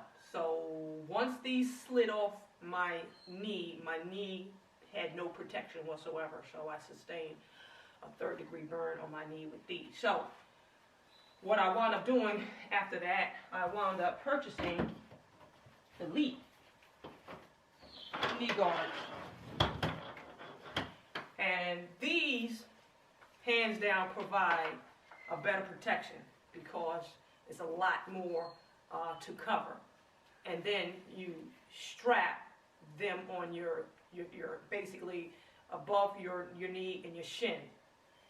So it provides a lot more coverage, and there's not going to be much movement. Now, if I will super embed a picture, because I did sustain, again, yet another fall. I was wearing these during the infamous water plunge that I took with my 18XL in the Anacostia River. And the bridge that had basically flooded was cement at the bottom. So when I went into the water, because I was going, again, high speed, over 20-something miles per hour, so when my 18XL slammed into the water, I went head first, and needless to say, it was 2 feet of water, but my knees slid on that cement underneath the water, and so that's where I got the damage. However, these did not move one iota. They stayed fixed on my knee and my shin. They did not move. So I would highly recommend that anyone who rides EUCs at booking speeds, and what I mean by booking speed, I mean like warp factor 25 plus miles, I would highly recommend getting knee guards that you can actually, that will protect your shins and upper part of your, or lower part of your thigh. Now, on to my elbow pads. Now, the elbow pads came about as a result of my Fox Titan Sports jacket. Now, when I had the spill, I had another spill, and this spill was a slow, it was a low impact type fall. What I mean by that, I wasn't going no more than 10 miles per hour. What I will do is link the video to that low impact fall so you guys can see I was literally going less than 10 miles per hour. Recording this incident is Neil. I'll be coming off to his right on my blue King Song 18L. I too am recording the day's event with the riding group. And as you can see, I'm not really going too fast, even though Neil had slowed his camera down. What I was doing was I was paying too much attention to recording and not enough attention to where I was going.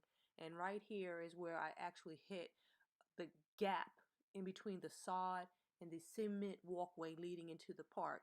My wheel basically went into it, and I tried to recover, but because I was not paying attention, I fell off the wheel.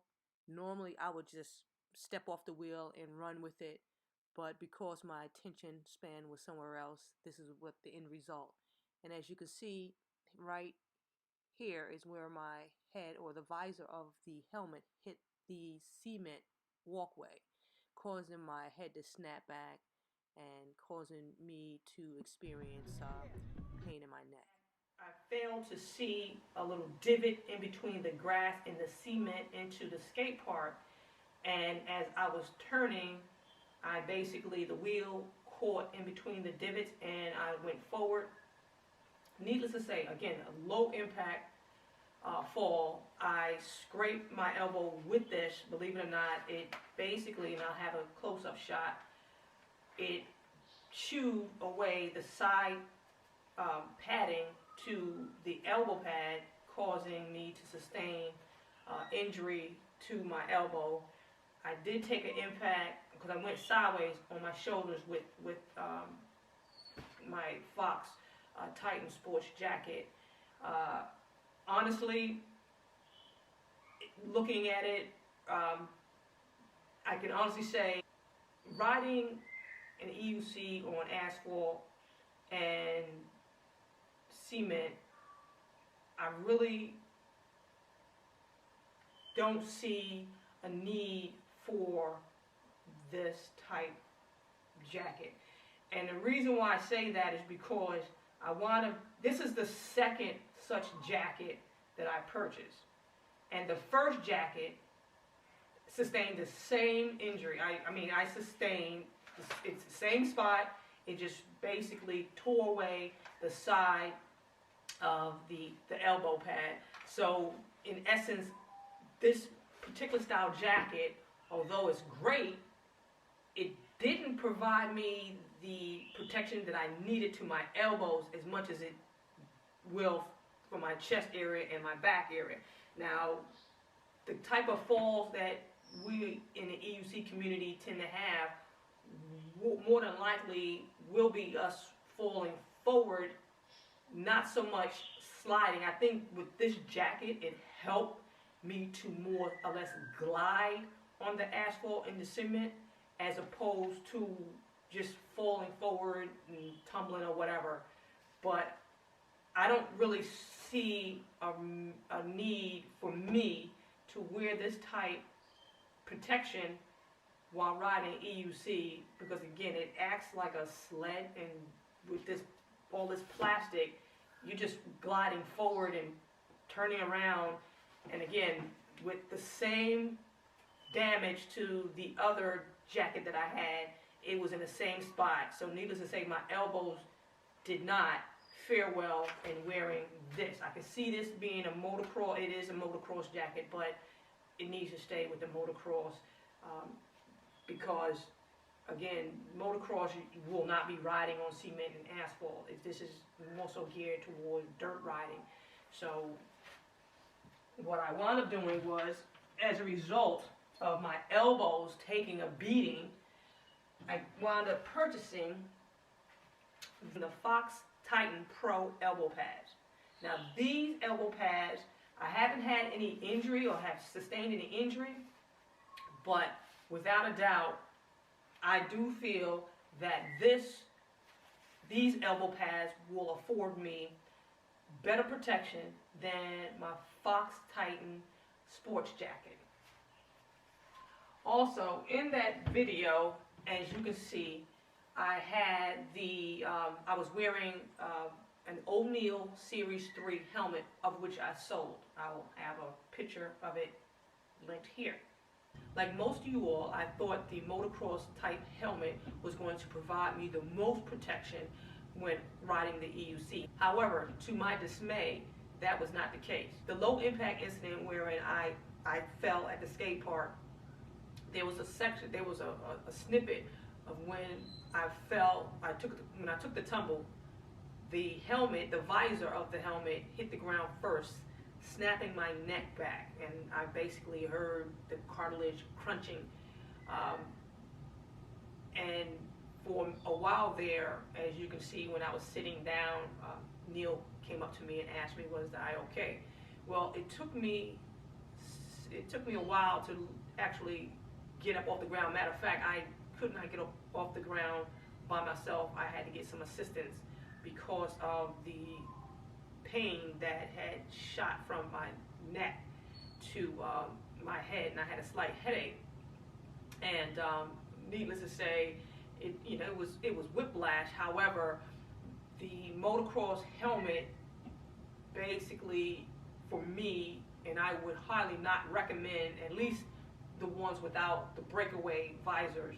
I would not advise anyone to wear a visor style type or motocross BMX type helmet, especially if you're riding on asphalt and or concrete, because once that visor hit the pavement, and it doesn't break away, but then again, I can't speak on the breakaway, but the moment of impact, your neck is going to snap back, and that was a slow, and that impact was fairly slow considering how fast I normally ride. So I'm just thankful that I found out through a low impact type fall that BMX type style helmet was not for me. So which brings me to the two helmet that I currently use. I use the Loomis Kickstart helmet and the infamous TSG. Now I like to wear the Loomis bike helmet because what it does, it has the lights, and it also has remote control. Like because I do belong to a riding group, and we vary in the terrains that we ride on. We usually will ride the streets of the District of Columbia and the trails that connects the DMV area of Maryland, DC, and Virginia. So when we're riding, usually in the streets, this helmet will serve the purpose because we're not really riding too fast because of the traffic, and we want to practice safety. So this has turn signals for the traffic, left and right, which is pretty neat, to say the least. And you can basically charge it. Now the TSG helmet, we all know about the TSG helmet. This is one of the better helmets that provides for safety, all around safety. The front is not too forward facing. It's comfortable. Doesn't fog up. The takeaway from this whole video was to really stress the importance of gearing up. Now, look, I'm gonna look for when she first started trying to ride. I don't know why my mic sound like this. 1 2 1 2. But I'm leaning towards my computer, so I'm not in the proper position.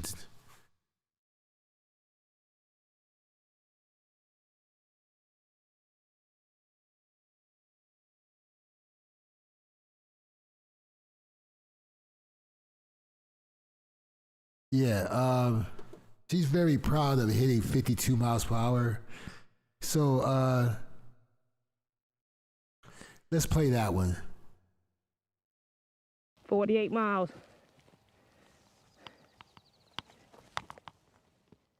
During the second speed drill, I noticed the GPS tracking had froze on the app that I use, so I had to redo this drill.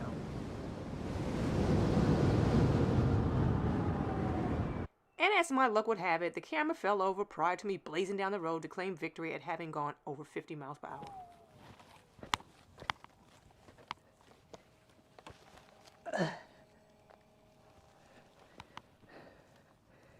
Okay, guys.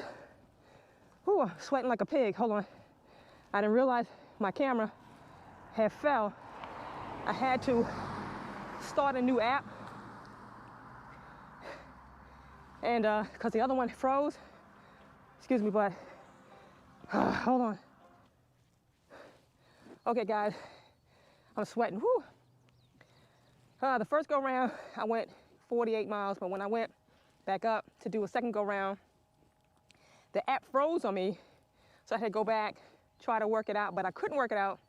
So what I wound up doing was I downloaded another app, and it's in kilometers, and I don't know if you guys can make it out, but it says on the top 84 kilometers. So I went 52 miles. Oh, Lord. So, yeah, you guys had me thinking yesterday when you told me about being able to push it to 50. So I have to eat my words. The veteran Sherman, excuse me, I'm out of breath. You would think I ran the 52 miles, but the veteran Sherman is that and then some. So let me go back, piece this stuff together, and I'll see you guys on the flip side. But before I close out, you guys know what time it is. Show your girl some love. Hit that thumbs up. Yeah, I know y'all. Some of y'all have seen this one before. But for those who haven't seen it, I had to do a refresh, a rehash.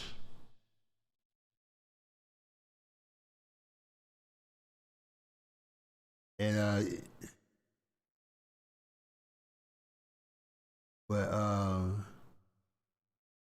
where is right now? She's recovering from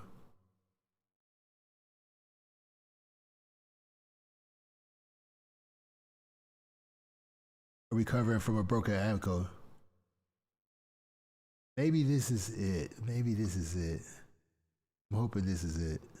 During the course of completing this video, on Saturday, July 18th, while riding with my boys Taz, Neil, and Irvin from NYC, I was struck by a car and wound up breaking my ankle and totaling my beloved 100-volt MSX. Although I will be needing surgery to repair my ankle, this is just a minor setback and I will be back in action. But as the saying goes, one monkey don't stop no show.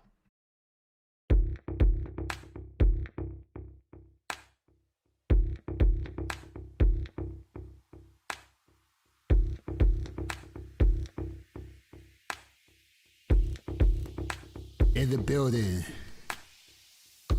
we got V. What's up, YouTube, and all your King Song and Godway enthusiasts and all Daredevil Shermanators? sister. This is V coming at you to share my With the experience with thus the far Michael Jackson with the veteran lead. Sherman, aka the Sherm. There is a saying that love at first sight is possible, but it pays to take a second look.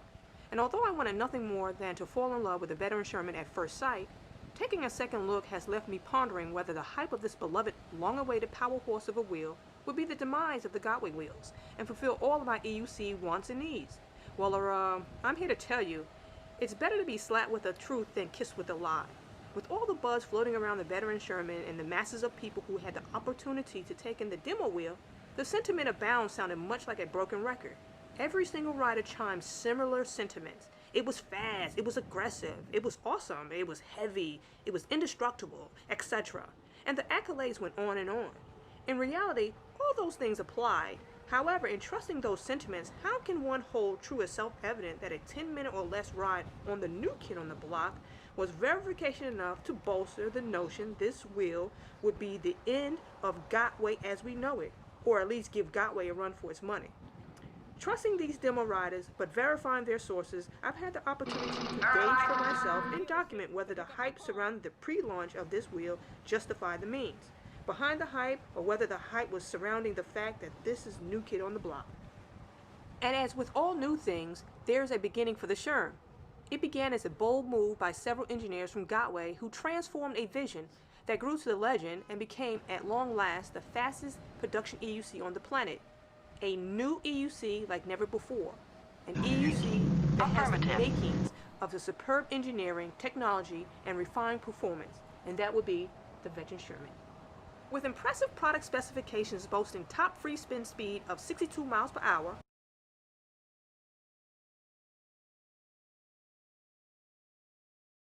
Please do not address this unit in that manner.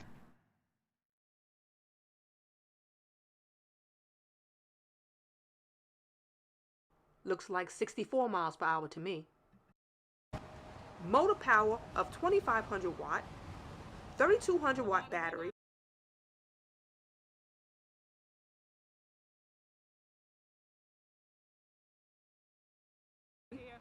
an LCD panel screen, tail lights with built-in turn signal. I don't know why it's stopping like this, the audio. I don't know what's going on. A 1500 lumen modernization light,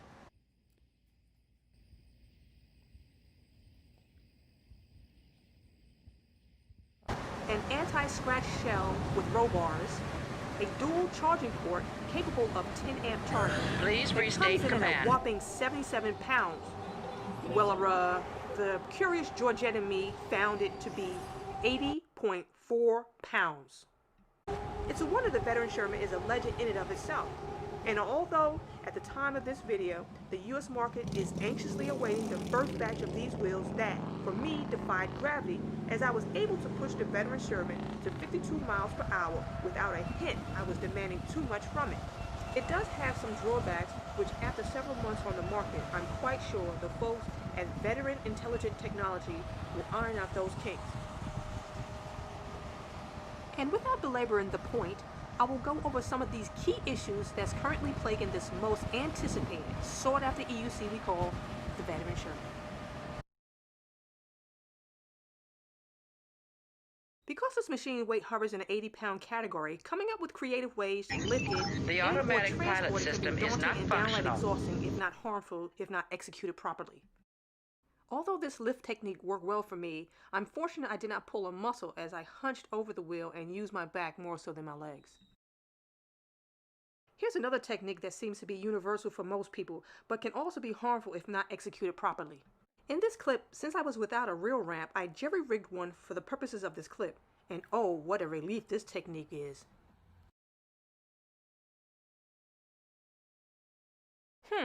What can I say about the LCD screen Veteran decided to outfit this wheel with? For starters, I like the concept. However, the delivery and execution of the screen leaves a lot to be desired. Barring the fact there's currently no third-party app that can connect to the wheel, everything is done through the LCD screen. And going through the functions of the LCD screen, you see the letterings are not completely formed. Initially, I thought the screen was defective, but upon closer look of the manual and other videos by Veteran, this is common. Also, the plastic covering isn't sealed to the housing, so therefore the corners tend to turn up, making it so that if any water was to fall on top of the LCD screen, it can seep underneath and possibly cause a short. It is my opinion the LCD panel is not durable enough for everyday use, which can be problematic. Nothing new up under the sun to speak of with the pedal dipping forward until my constant turning to cause the pedals to dip forward caused an unsuspecting turn of events as the wheel tilted backwards as I proceeded to ride it normal.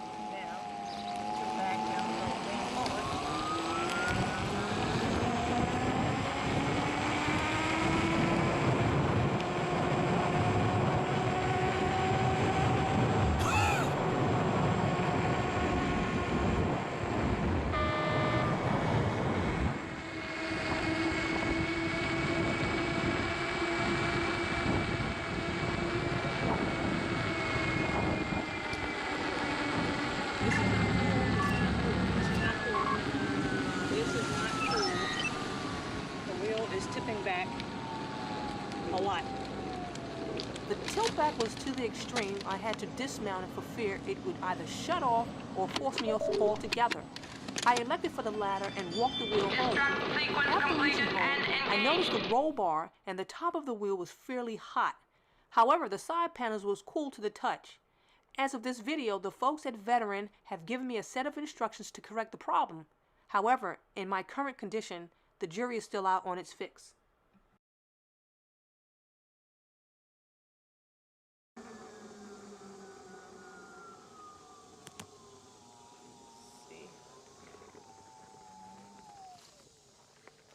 Affirmative.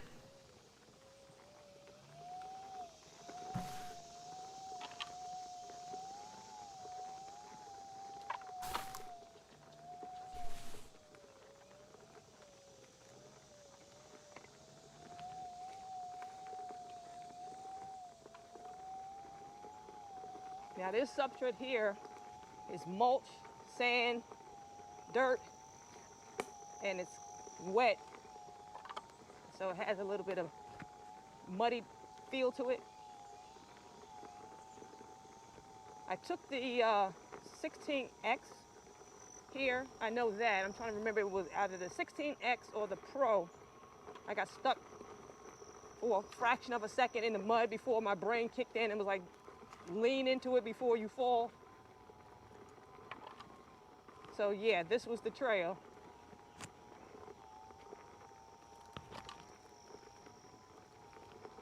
I gotta keep checking to make sure that I didn't lose my wind muff, because it pops off every now and again.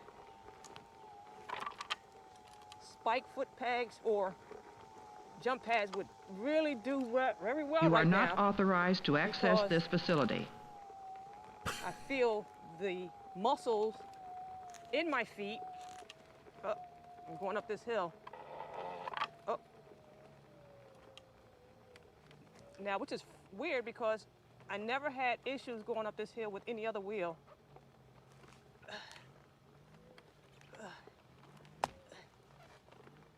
Come on. But then again, I don't have anything to grab onto, which is making it all the more. Warning. Last chance to be a hero, Doctor. Get going.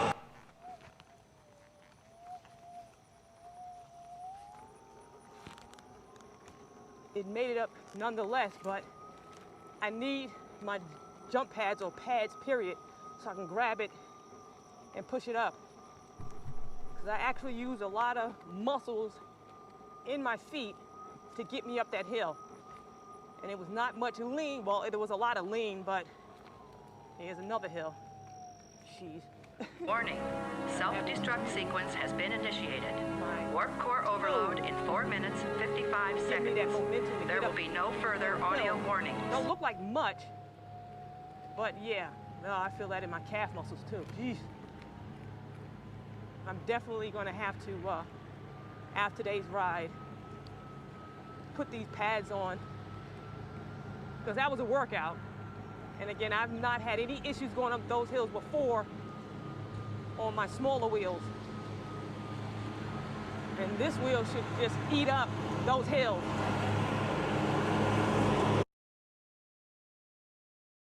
Input algorithm not The veteran accepted. Shermans that have shipped out and are in circulations are considered pre-production wheels. Having a pre-production wheel myself, it has come to light the method used by the folks at Veteran to That insulate the information motor is wires not has on proven to file. cause melting and damage to the motor. To correct the wrong, Veteran decided to revamp the way in which they insulate the motor wires by separating them individually and encapsulating them in a high-tension braided sleeve. And although it was alluded that folks who do not purchase their Veteran Shermans from one particular dealer in the U.S. will be left up to their own device in correcting this issue, let it be known any post-production wheels that have not shipped out to customers, no matter what distributor sells them, all Veteran Shermans will have the upgraded motor wires insulation to their wheels, amongst other things. Enter authorization code.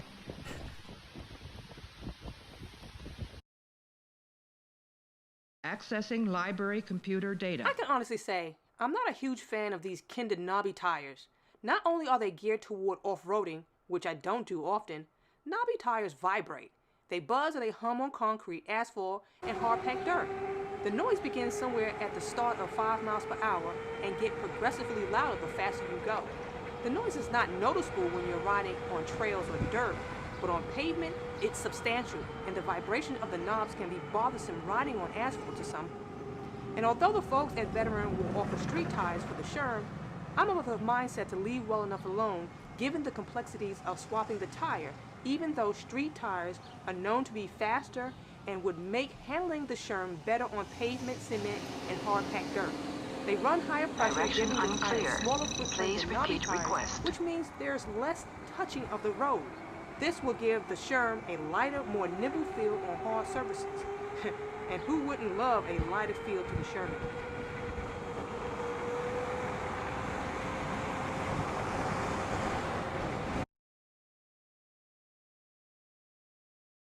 Although these next two clips are not necessarily considered issues more so than they are earmarked for educating the consumer of an upgraded and or added features, for starters, the narrow yet longer magnesium aluminum tape foot peg sits slightly lower than most EUCs in the same height class, can pose a problem when taking tight turns, and couple that with the street tires will lower the foot peg slightly due to the loss of the depth of the knobby tread. Taking my first ride, well, not really the first ride, but extensive ride on the Veteran. I got it Monday and took it out for 10 minutes because it was delivered way late. Too late for me to really, first peg scrape. Also, the added touch of the Exo Bar, aka Roll Bar, gives this rugged-looking Sherm the performance it was made for, and that is crash protection. As some of us can attest, myself included, that some EUCs are not durable enough under certain types of crashes. Some wheels would just disintegrate upon contact with the ground. The Roll Bar, as the name suggests, is a frame designed to protect the wheel in the event of a crash, as was the case in NYC. Although we can take solace in knowing from this clip the Roll Bar in fact works, it comes at the cost of added weight to the wheel. In closing, the Veteran Sherman, not quite the Godway killer as some may have suggested, is a force to be reckoned with for Godway in the high-performance category. In listening to the consumer complaints, which have for so long been the Achilles heel of Godway, the folks at Veteran have created a wheel to suit just about any EUC enthusiast wants and or needs. A wheel with impressive range, speed, durability, and versatility. It's a wonder it is the most sought after and talked about wheel this way come. Although Veteran have a ways to go to perfect this domineering wheel, their willingness and responsiveness to the consumer leaves no doubt in my mind this brand of wheel will be the template for which other manufacturers will model. With that being said, I hope I've answered some of you all's burning questions about the Veteran Sherman. You guys know what time it is. Show your girl some love. Hit that like button, subscribe, comment, good, bad, or indifferent. So until next time, deuces.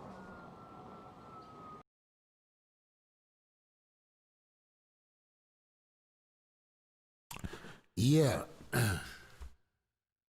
So, I'm gonna have to cut all of that stuff out. I'm sure it takes like 48 hours for them to send the bat signal, because I think she gets monetized and everything. So, but that's V. Her channel is VEE.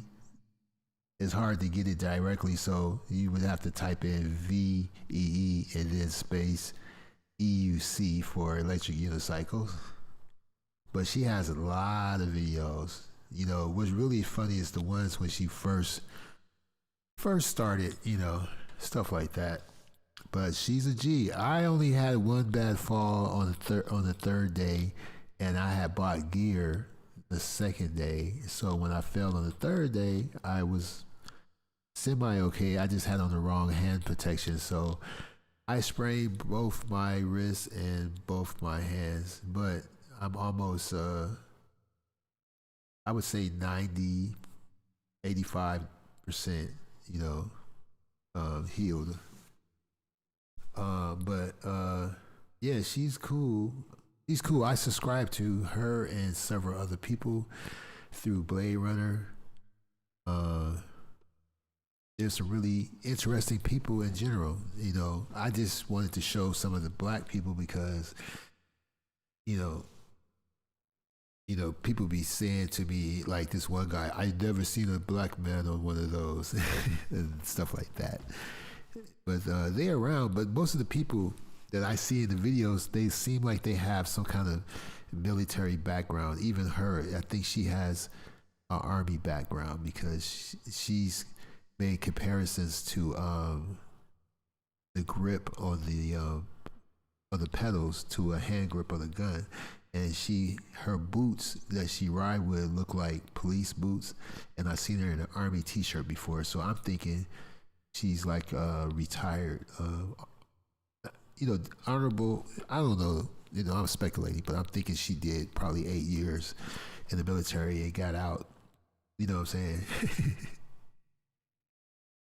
I didn't read that one stuff, but she do seem like a G, but she rolled with a crew. You know what I'm saying? Let me show you how DC do it, and this will be the last one. I'm gonna show you how DC roll. All right.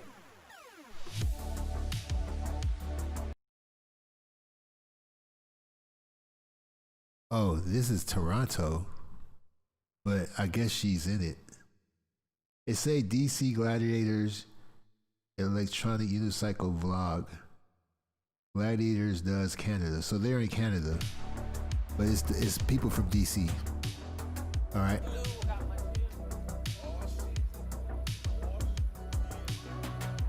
Just get a slow one. You know what I'm saying? Get a putt-putt. That's really the only way, right? I think that's really the only way you can notice the differences at higher speed, because at low speed the 16x is better. I won't play the whole thing, but we'll play most of it, and then we'll sign out. We're heading to Niagara Falls before getting to Canada.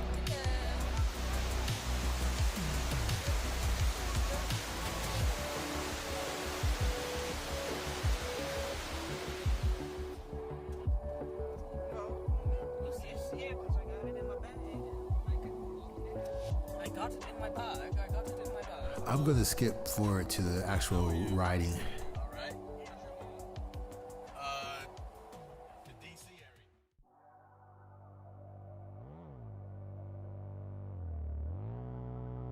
Well, what do you know?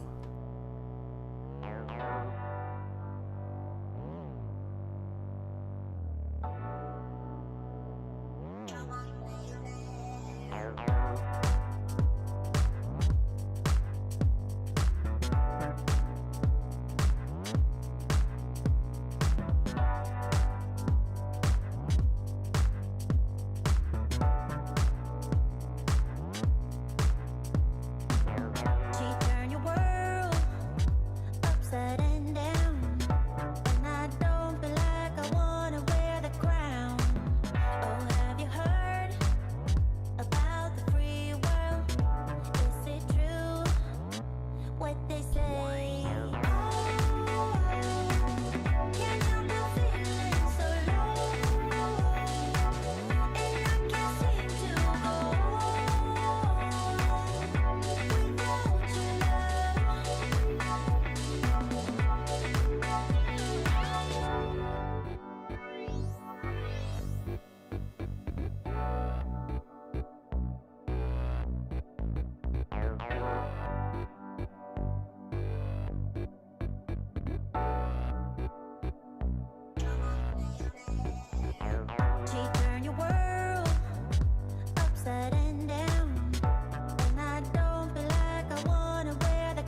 do make one with a seat.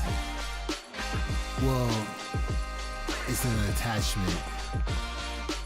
Yeah, this one is kind of boring, but at least you get to see the people though. But they do sit down on them. They sit down on them. I have to find a video where they sit. But they do sit down on them.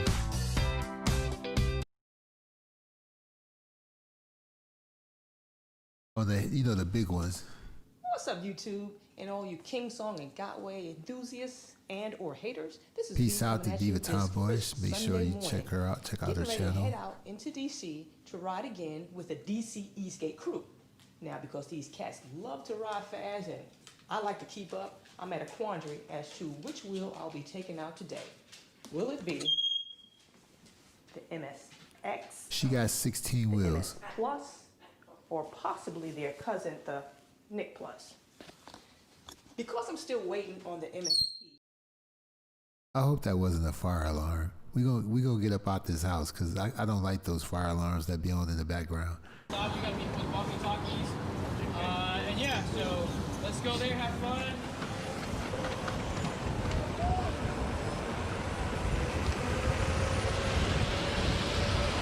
There we go. Now you see the speed freaks, the speed demons. They call them speed zombies, really.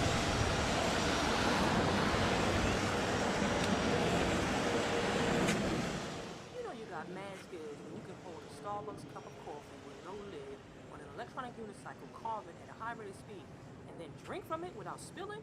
Man, Taz, I ain't mad at you. You got mad skills.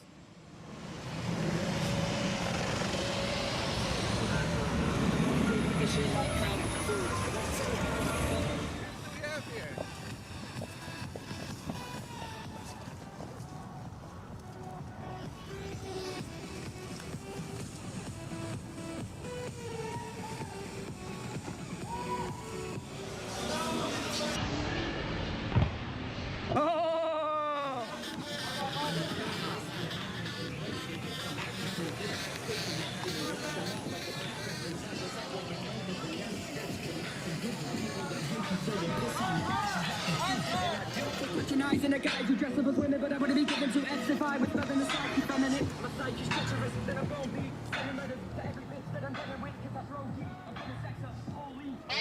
Oh! You did my adventure, then I'm sorry to pass.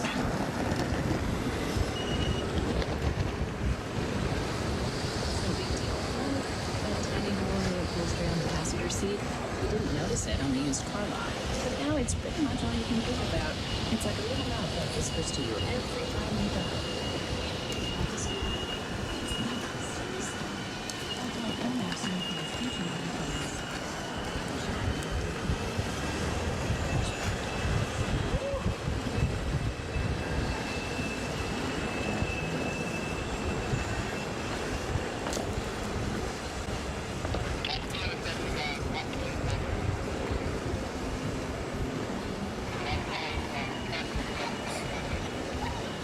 Look, you have a special app called the Darkness Bot. And it gives you warnings on your watch. It gives you all kind of notifications that you can set for yourself. And you can use the vehicle more efficiently than you can with the app that comes with the vehicle. Some vehicles don't even have an app. But yeah, it's sick. It's sick. You get vibration beeps, it talk to you, say be careful, slow down, it'll slow you down automatically. It's really artificial intelligence that's involved. But the only catch is, if you ignore the beep and the thing cuts off, you will face plant. I need to find this guy describing this one guy's entry. I think that'll be a great final video to tell you about how bad this guy was injured. He was live on Facebook, black guy.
This is Andy, owner of Andy Man Services. Last month, I insured my business with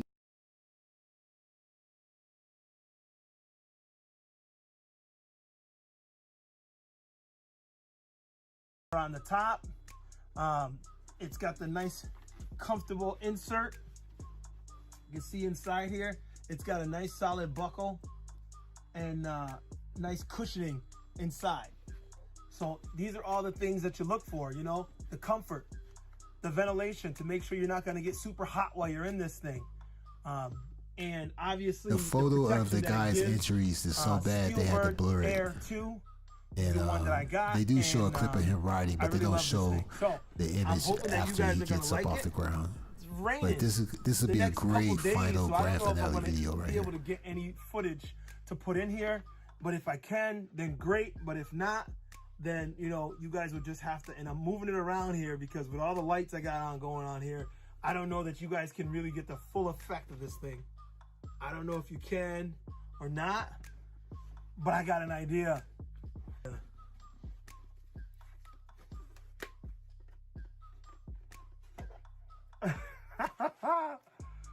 Oh yeah, it's time. Let's go. I like it.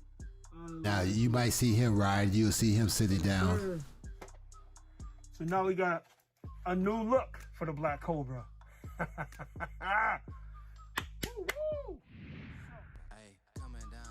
Whether to wear a helmet or not, there are different opinions. Recently, in the EUC chat rooms, there was a debate, and those that wear them say they can save your life. They save your face from disfigurement. Those that don't say that they restrict their field of view and limit their feeling of freedom, their freedom of motion. Where do you fall on this argument? Why don't you weigh in? Let me know in the comments down below. All right, so I hope you enjoyed this. I know that if you're looking for a helmet, maybe this is the helmet for you, and maybe it's not. But if so, first of all, I got this particular helmet on eBay, but I'll put a link in the description down below to where I got it.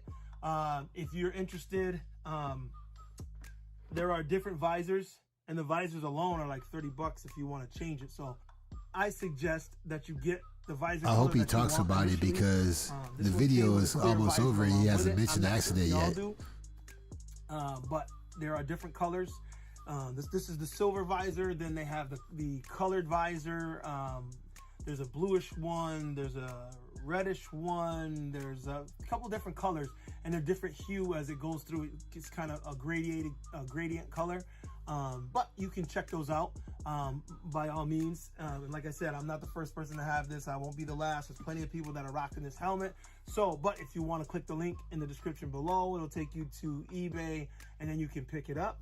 So that's it. That's all I wanted to do was give you a little view of my new helmet and look for future videos to have me rocking the Steelbird Air 2 helmet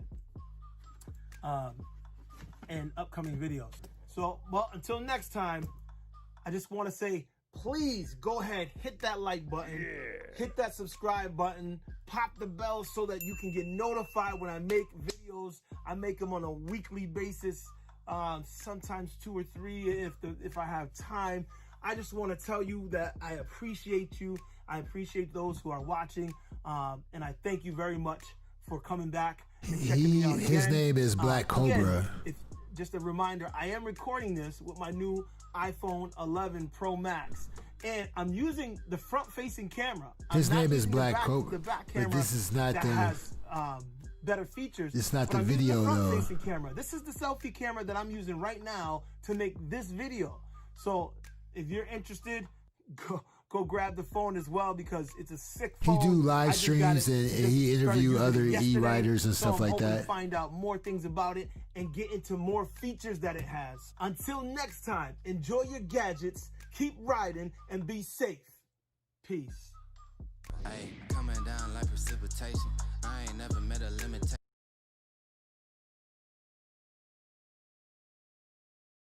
Oh shit.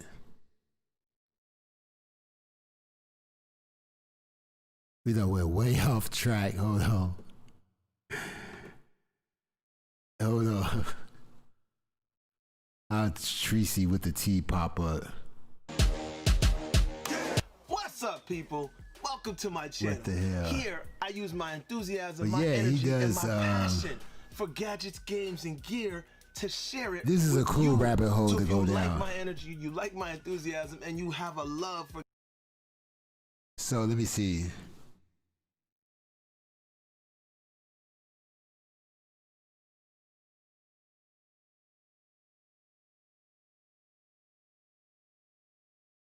He also has an interview with V too. You know, so yeah, there's more to life than the cult leader and all the others and the drama and stuff. But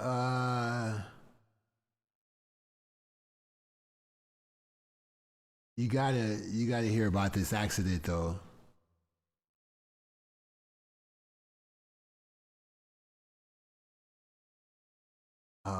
Come on. Oh yeah, here we go. Yuck. All right, I'm gonna apologize for this in advance. This is the grand finale. The moment we all been waiting for. This is strictly spontaneous. I wasn't even meaning to go down this route, but here we go. What's up, guys? Today, I came with some somber news, some information that you probably already know or have probably already seen if you've been following along. A buddy of mine, he crashed horribly on his electric unicycle.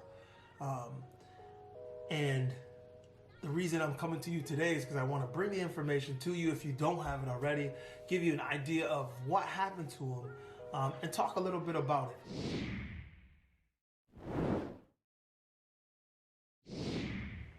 So my friend that I'm talking about is Anthony Edwards, aka Malvo the Monster, Eclectic Aesthetic. If you go to his page, you'll see that he posts a lot of his rides around the city. He posts some of his music videos. He's a rapper as well, and he loves to film. So he's getting into it and doing as much as he can and having fun with it, or at least he was. This is why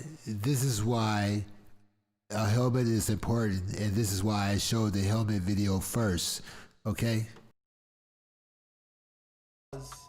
Until he went out without his helmet. Technology is fantastic. It's just safety has to go along with it. So today we're gonna show you a little bit. I'm gonna put up what he posted.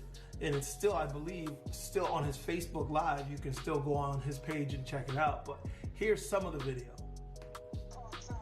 Now, as you can see, when he's riding, he unfortunately is riding with shorts, a t-shirt, and no helmet.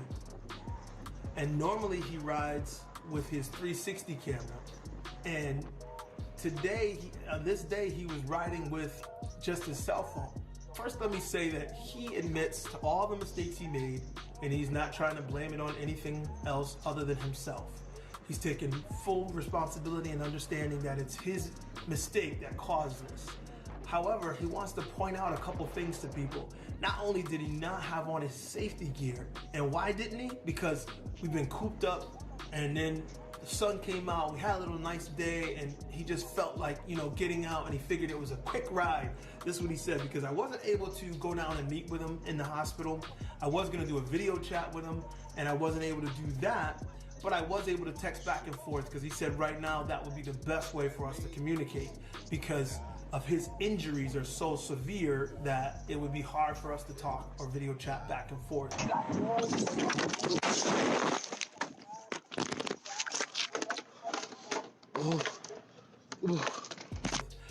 And I wasn't trying to make this video graphic. I just want to give some information out. His biggest mistake was not paying attention. He was on Facebook Live while he was riding.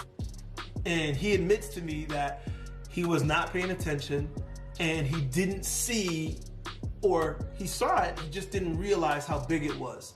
He said there was a speed bump there. He thought it was something painted on rather than an actual large speed bump. And when he hit it, he wasn't prepared. And the real sad part about all of this is he didn't have any knee protection, he didn't have any elbow, wrist guards, none of that. And if he had landed on any of those, he probably would have absorbed the blow a lot better. However, he landed completely on his face. He damaged all of this, and primarily his mouth, where he struck first, and most of the damage was centered. I'm gonna put a picture up, but I'm gonna have to blur it out because I don't want this graphically being taken down because of how severe he looks. But I asked him, you know, to give me an idea of the extent of his injuries. He has a concussion, cuts and abrasions and road rash. He has multiple fractures to the bones in his face. He lost all his front teeth, and he completely broke his upper palate. So he's gonna probably need a bone graft and reconstruction in order to even have the ability to have those replaced, along obviously with the whiplash and concussion and all the other cuts and bruises and being banged up. The extent of his injuries are, it was a fall and a crash of epic proportions. He normally rides with a helmet. He has a nice motorcycle helmet. Here you can see it. If you look at a lot of his videos, you'll see him wearing his helmet. But one of the things that I thought was poignant that he said to me, he said it wasn't just the fact that he didn't have a helmet because he thought about it, but the helmet that he normally rides with is a motorcycle helmet, so it's thick and hot. So because it was so thick and hot, he didn't feel like riding this day on this beautiful day with that helmet. A point he made to me is we need to make sure that our safety gear is comfortable to us. And if it's not, then get other gear that is more comfortable. Because if it's comfortable, then you'll wear it. If it's not comfortable, then you're probably not going to wear it, and you're gonna do what he did. I'm just going out real quick. I'm just going right up the street to the store. And those of us who ride in UCs all the time, you guys know, when you go out, you think, should I bring it? Should I wear it? And we won't do it if it's not comfortable. Have a winter helmet that works when it's cold out. Have a summer helmet that works when it's hot out. Always have some sort of backup gear to make sure you're ready for whatever situation you're in. I have like 3 helmets. I have like a skater helmet style helmet that's, a little thinner. I have a bicycle style helmet that's even lighter than that.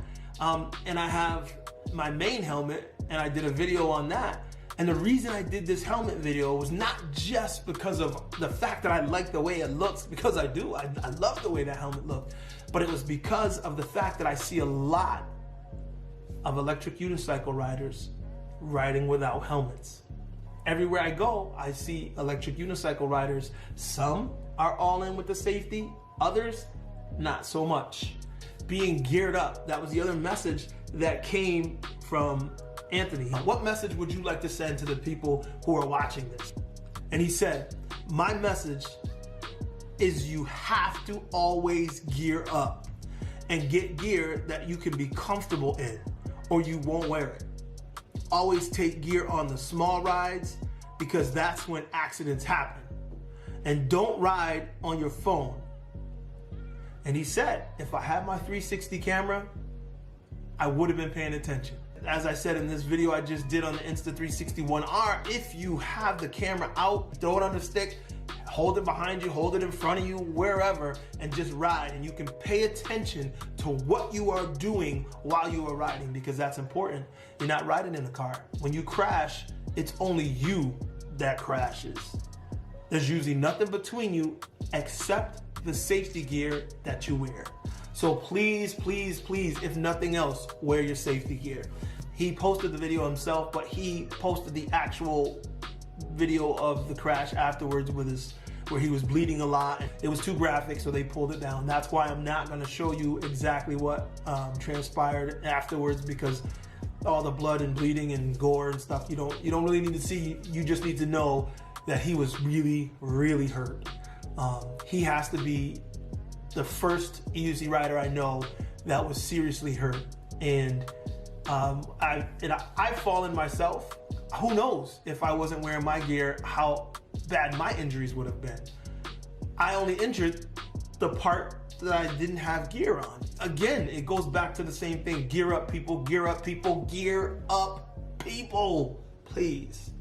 And if you want to help Anthony, because his story is truly a sad one. If you want to help him and reach out, he has put up a GoFundMe because he knows that he is not going to be able to pay for all the reconstruction he needs. He knows that it's going to be well beyond his means. He is concerned, nervous, and scared, and I want to make sure that if you're seeing this and you can help him out. I'll put his GoFundMe up here and I'll put it in the description down below. Help him out. His medical bills are going to be extensive and he's going to need help. And I know all of us can understand how it is to need help. Reach out to this young brother and give him some help because it's something that is definitely needed. Going forward, I asked him, what will you do after this? And of course his answer was gear up, gear up, gear up. He said, I will always wear gear no matter what riding I'm doing from this day forward. So I say that to you. I hope that you hear me. I hope that you hear his message. And I hope that his story inspires you to wear all your gear. It is definitely necessary. That's it. Until next time, be safe in all you do while you enjoy your gadgets and your gear. Peace. Well, I'm inspired. That was Black Cobra also. Shout out to Black Cobra. He does live interviews with EUC writers and people who do custom stuff with, some people even 3D print parts and stuff, and you should see the customization. Even I have a GoPro suction cup on the side of mine, and I sometimes attach my GoPro, sometimes I attach my Sony Bluetooth speaker, and sometimes I attach a Loom Cube 2.0 for extra light. I either put it on the side or put it on my helmet, and I can remote control the brightness with a whole bunch of selections of filters and stuff like that.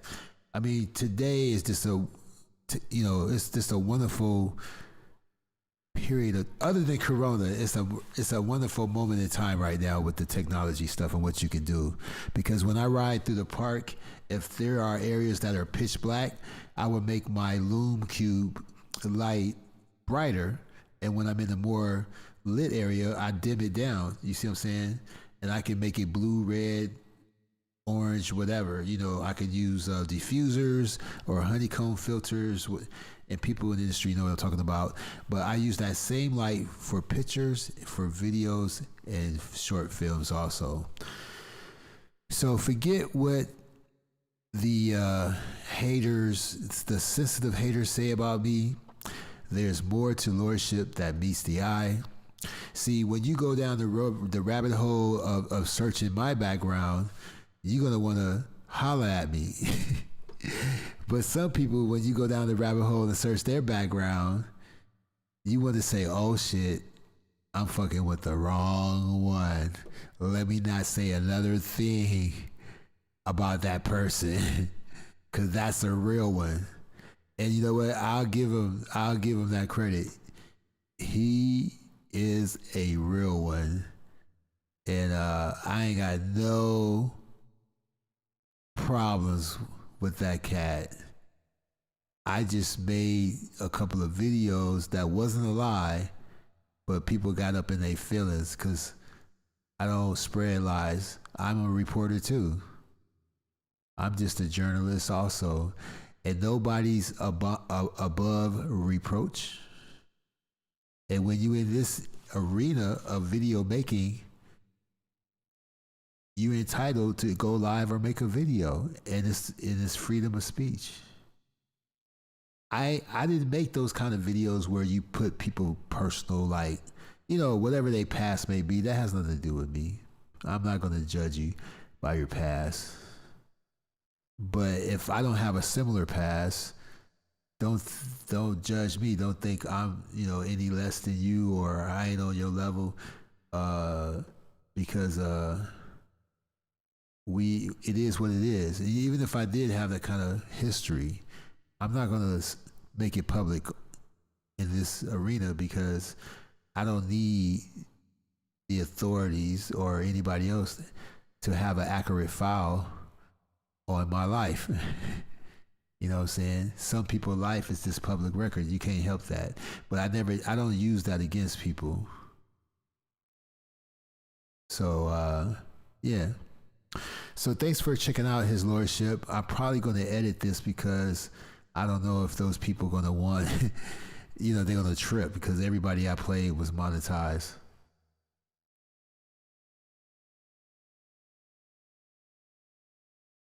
You know, I just don't know how we went from, you know, like we came a long way, but we went a long way back. You know what I'm saying? And I want to know what happened to this generation, because, you know, we used to be ready. We used to have a common goal. We used to want to be somebody and do something with our life. And I want to know what happened to us, you know. So for the record, I have no enemies. I have no beefs. But if you want to act funny and keep blocking me, this goes for anybody. You want to keep blocking me and timing me out just because of my own, because I'm me by me, because I'm not gonna bend. You know, I may agree with you sometimes, and sometimes I'm gonna say, you know, I can't rock with that. If you want to hold that against me, so be it. You know. But we need to get back to this, because times is changing, and it's going down right now. You know, I'm trying to stall. I can't find the outro video. Peace and hair grease. Suspended animation of a gray expansion casting shadows over the sun.